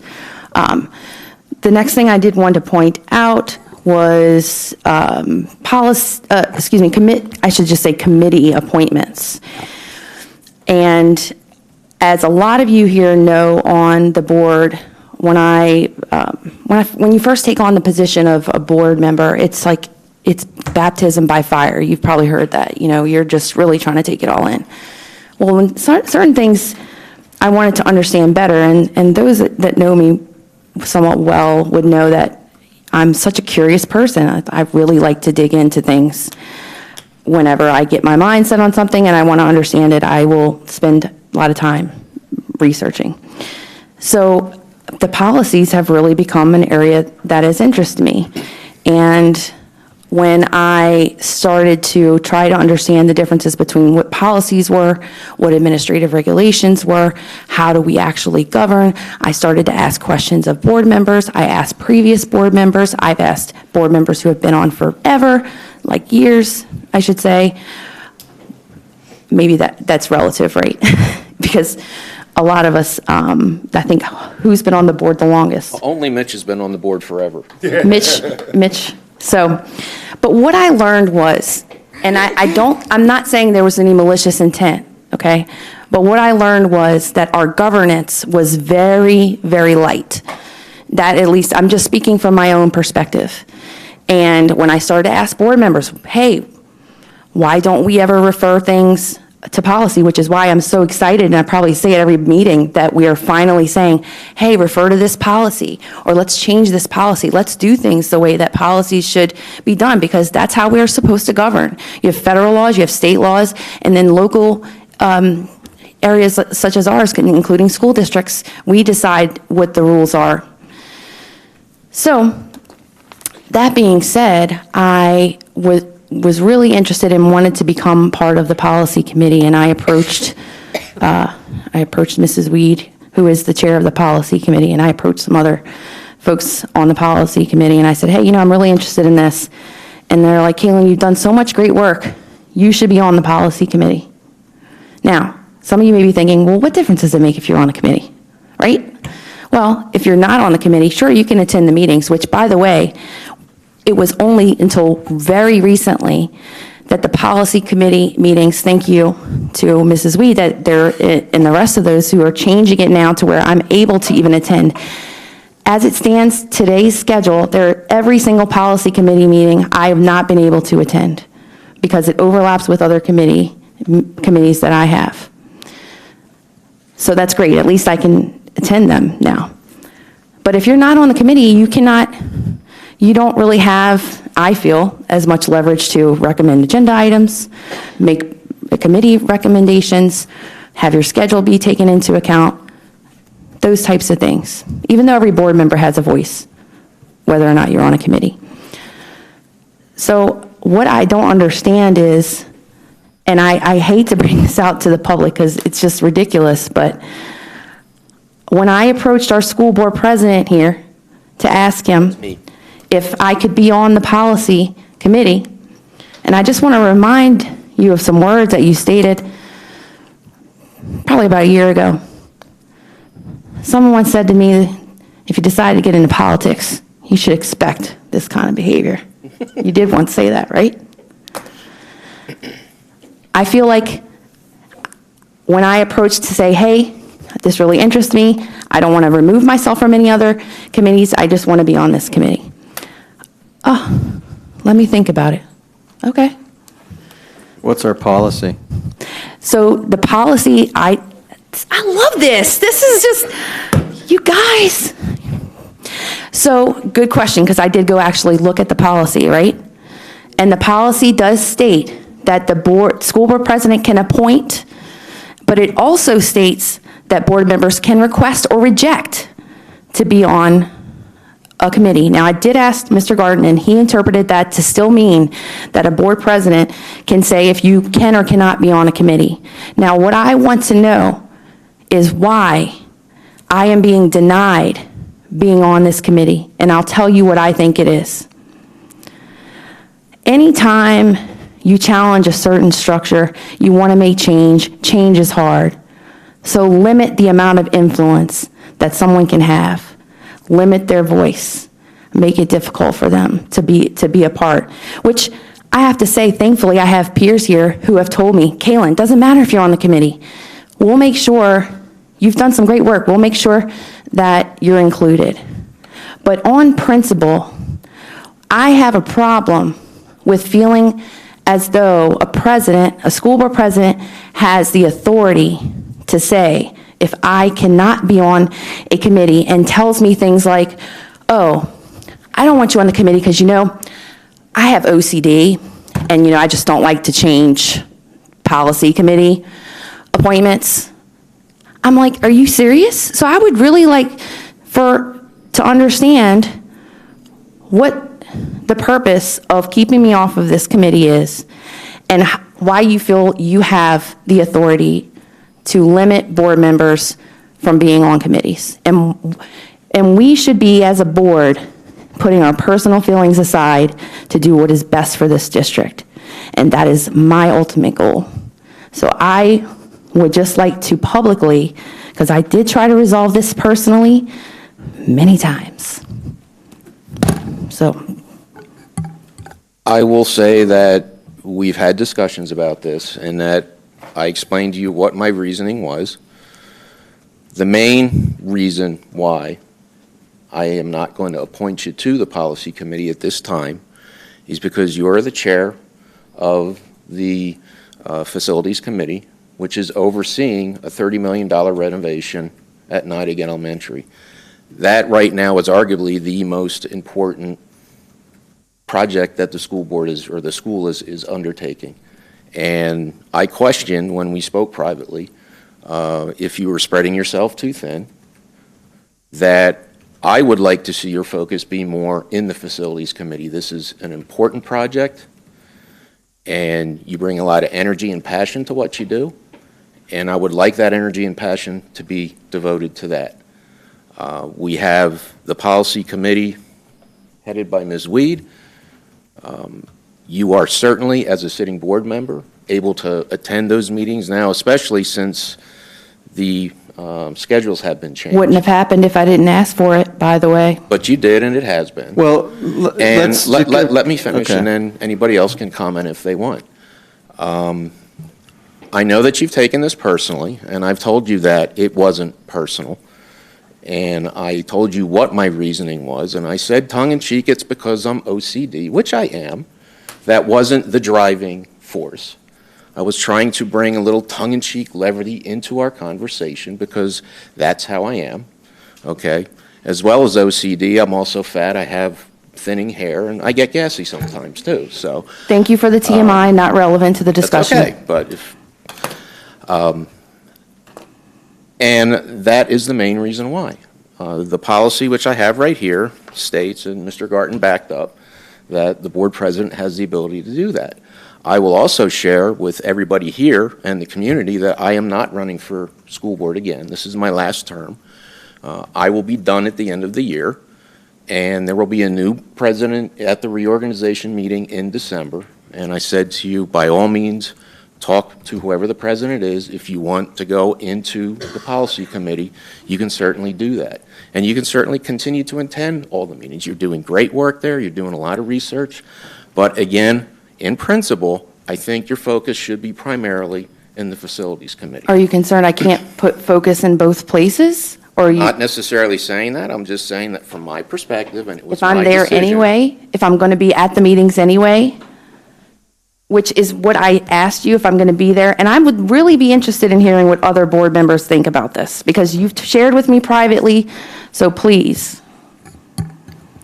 The one thing I would say is you may be the chairman of the facilities committee, but you're also on the finance committee. And when President Klein rightly stated that NIDIG may be the biggest project the school district has that they're about to undertake, the budget annually is the second biggest thing we have to undertake. So, I have no opinion about how far you can stretch yourself. That's your personal ability, but I concur with Mr. Klein's assessment that, keeping you on those two committees is quite a task. And I would just like to ask, do you think the original committee calendar set up was to preclude you from meeting? I cannot make an accusation in which I have no evidence. Correct. I would So say, though. the insinuation that the original, excuse me just for a second, David, the original, from my time being here, the committee meetings, typically people went to committees that they might have shown interest or were assigned to, like I was. And the dates were just set up so that people could minimize their impact to their weekly schedule. Right? Understand. So there wasn't anything nefarious. So, there's nothing, there's no, so we've accommodated the, spreading out of the meetings and taking more days out of the week as opposed to doubling things up, just so we've basically accommodated you. Don't say No. That's where it's going to make me upset. Why? No. I mean, it was. We all have fine. a right to go to all the meetings. Well, sure you do. It's not about But her. my point is, there was no, preconceived notion that we're trying to avoid people going to meetings. If you said something, we would have done it before. Nobody accuses you of that necessarily or directly in any way.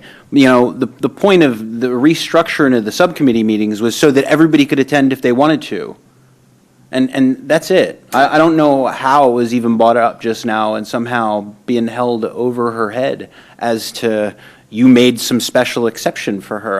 Because why was it even brought up that it was a problem? Because I was a couldn't problem. participate. Yeah, but it was just a technical scheduling thing. It wasn't. There was nothing nefarious behind it. No hidden agenda. Is my point. It needed to be fixed. And I agree with that. Yeah, and we fixed I it. agree 100% with John. I don't agree that there was any malicious intent in the days that they were scheduled. Once it was brought to our attention that it was conflicting with other things that other board members wanted to come, we did make an adjustment. But Thank had you. Kaylin not said anything, I don't think myself, Jenny, or John would have changed anything, David. So I don't believe it was a problem until Kaylin showed interest on wanting to come, and then we did have to change things because it does impact our schedules moving forward. So that said, I also feel like if you want to be on a committee, that we should just put people on committees. Like, I don't think it's a big deal. I can understand, Steve, your thought process. I don't think it's any one of our decisions on whether we feel somebody's stretched too thin or not. That's for their own kind of decision to be made. I don't want to be on any more committees. And I can resign one of my committees if that's the problem. I don't know that, like I said, I mean, whether we have 3 board members on there or 4 board members on there, it doesn't really bother me. Or 8 or 9. Policy says 4. So that's just my 2 cents. I think Kaylin would do really well on the policy committee, but just come to the meetings and the people would do equally as well. Hey, No, and I had told Kaylin, as the chair of that committee, that I would welcome her on the committee as well. I think she adds a lot, even though, as you heard, we disagree on Thank you, where to go Jenny. on some Not of if the she drags them policies. on another 45 minutes. Yeah, but we're not past going when to, we're supposed to. we're dropping some of this stuff, but Hey, you look, do, I'm just happy with having more than 3 meetings a year. Like, that's bonus. Hey, you got the hustle in you and you want to work on more than 2 committees. I think you should, if you're willing to put out the work, then. I'm happy to more- resign. more If I power. resign from one of my committees, would you have a problem with me being on the policy committee?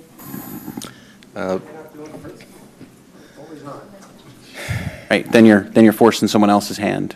If you resign a spot on the committee you're already assigned to, then That's not someone's what I gotta want to be- do. I'm just saying, I'm just based pointing on out, though. principle, because I have more interest in the policy committee than any of the other committees I serve on. And I mean, I do really enjoy, I would not want to give up the NIDIC project because that has been something I've been involved in. I really appreciate that, especially my son is going to that school. But this is an area of interest to me. I feel like I have a lot to contribute, and I feel like it's an overstep. Okay. All right, we'll move on to public comment. Oh, wait, I had one new business thing.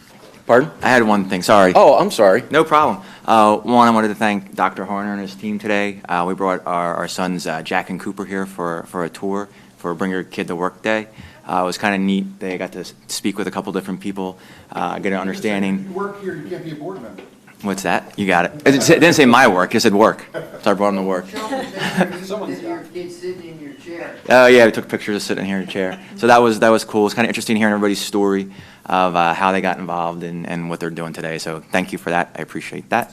Dr. Bubser, thank you for the feedback from your students of liking hockey. So we're trying to get a club together for that. So we have some interest going. So that I'm very excited for that. So I appreciate that feedback. But my new business is a few board meetings ago, we had a presentation from the safety committee. I'm just not clear what our next steps are from that. Does the administration digest that information and make a presentation of here's what our short-term and long-term recommendations are, or here's what we're going to accomplish? Or is that something that the board gives direction? Like what happens after that presentation is complete? Great question. I believe when it was given that at the end of the presentation, we would study it and bring it back forward to you in a superintendent goals recommendation over and putting it the most important things being those tasks first and put them in priority order. Also identify, since there was a lot of administration support, almost everyone, if not every single one of those tasks and recommendations are something that we think that we should be incorporated, because Ms. Pallone and Ms. Edwards, who facilitated the committees, or the committee time, were there. So through the goals process, which begins next month, we've already asked, I believe we've already asked for your feedback. Have you got an email? No. Okay, you'll get that email. But the team's working on the goals for 19, 20, 2021, 2022.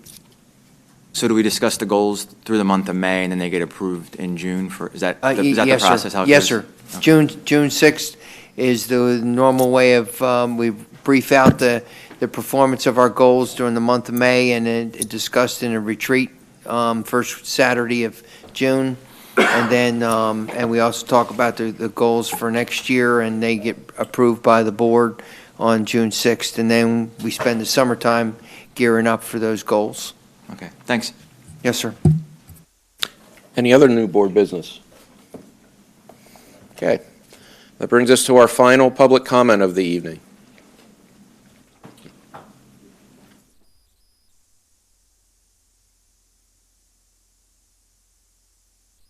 Chris Spear again. So sorry, I have a real one-track mind this week. Again, it has to do with the band and some stuff that happened this week. So when Joe Santinello submitted his resignation letter, it caused a bit of an uproar in the high school. And I'm sure in Strayer too, but a lot of the high school kids said, I don't know what we're going to do. He was such a big part of this marching band that the whole program's going to fall apart. You know, I don't know. There's no way we can do it with just Frank Parker. So I just really want to express to you guys to make sure that you hear from Mr. Parker before the middle school band director is hired. Make sure that he approves and make sure that you feel that you're making the right decision, or else the entire band, the entire marching band in the high school could crumble from this. You know, if the right person isn't hired, it may not exist much longer. The other thing about the strings program that I bring up is I did hear one issue come up this week too, that someone had said that their child was given the choice between playing a band instrument or a orchestra instrument. And I thought that this wasn't going to be the case. I thought that they were going to be able to play both if they wanted to. So when I expressed concern before when saying that an orchestra program could devastate our band program, you know, if half the kids decide to play orchestra, then the band's not going to be nearly as good as it used to be. If those kids aren't able to play band instruments as well, then, you know, that very well could happen. If you look at schools like CB South, a school that's just about the same size as this, their band has 30 people in it. Ours has 100 because they have an orchestra. That's what happens if you don't allow them to play both instruments. Upper Perk, you can play a band instrument and a strings instrument. Here, I'm told the kids are given a choice. They're not able to play both. So, again, I have a one-track mind this week. It's kind of stuck on the band. You know, I really hate to see Joe Santinello leave, and I want to make sure he's replaced with somebody that's going to be able to work as hard as he did and be able to push our band further into the future. And that's it. Thank you, Mr. Spear. Any other comments? Okay, calendar items. On May 6th, there is a work session and a regular voting meeting in the community room. However, if I'm not mistaken, sir, Dr. Harner, the May 6th meeting is for the bid openings, correct? The May 6th is for the bid. The May 6th meeting is for the bid openings, and also Tom Templeton is coming in Right. to review the evaluations. The agenda here says it's a work session voting meeting, which it is not. It is a voting meeting for if we have teachers to hire, so that we can get them first. We have been the early bird this year for this truly the earliest we've ever been out offering contracts. I think, Nance, if you've been around and offering contracts to teachers. Well, this is the earliest we've been out. Again, Lisa, the team, Janet with special ed. Okay. You have already approved the English teachers, social studies teachers, and all that, so we're in good shape. I just wanted to clarify what the meeting was. Thank you. Thank you. I'm sorry for the On elaboration. May 9th, there's a Finance Committee meeting in the Board Caucus Room number 3. On May 23rd at 5:45 is a Policy Committee meeting, and at 7 is the work session regular voting meeting. On June 6th, we have Facilities Committee meeting at 6. Also an Education and Curriculum meeting at 6, and at 7 is the work session regular voting meeting. And June 14th is our commencement at Stabler Arena. And do I have a motion to adjourn the meeting? So moved. Second. Who are you going to give it to? All right.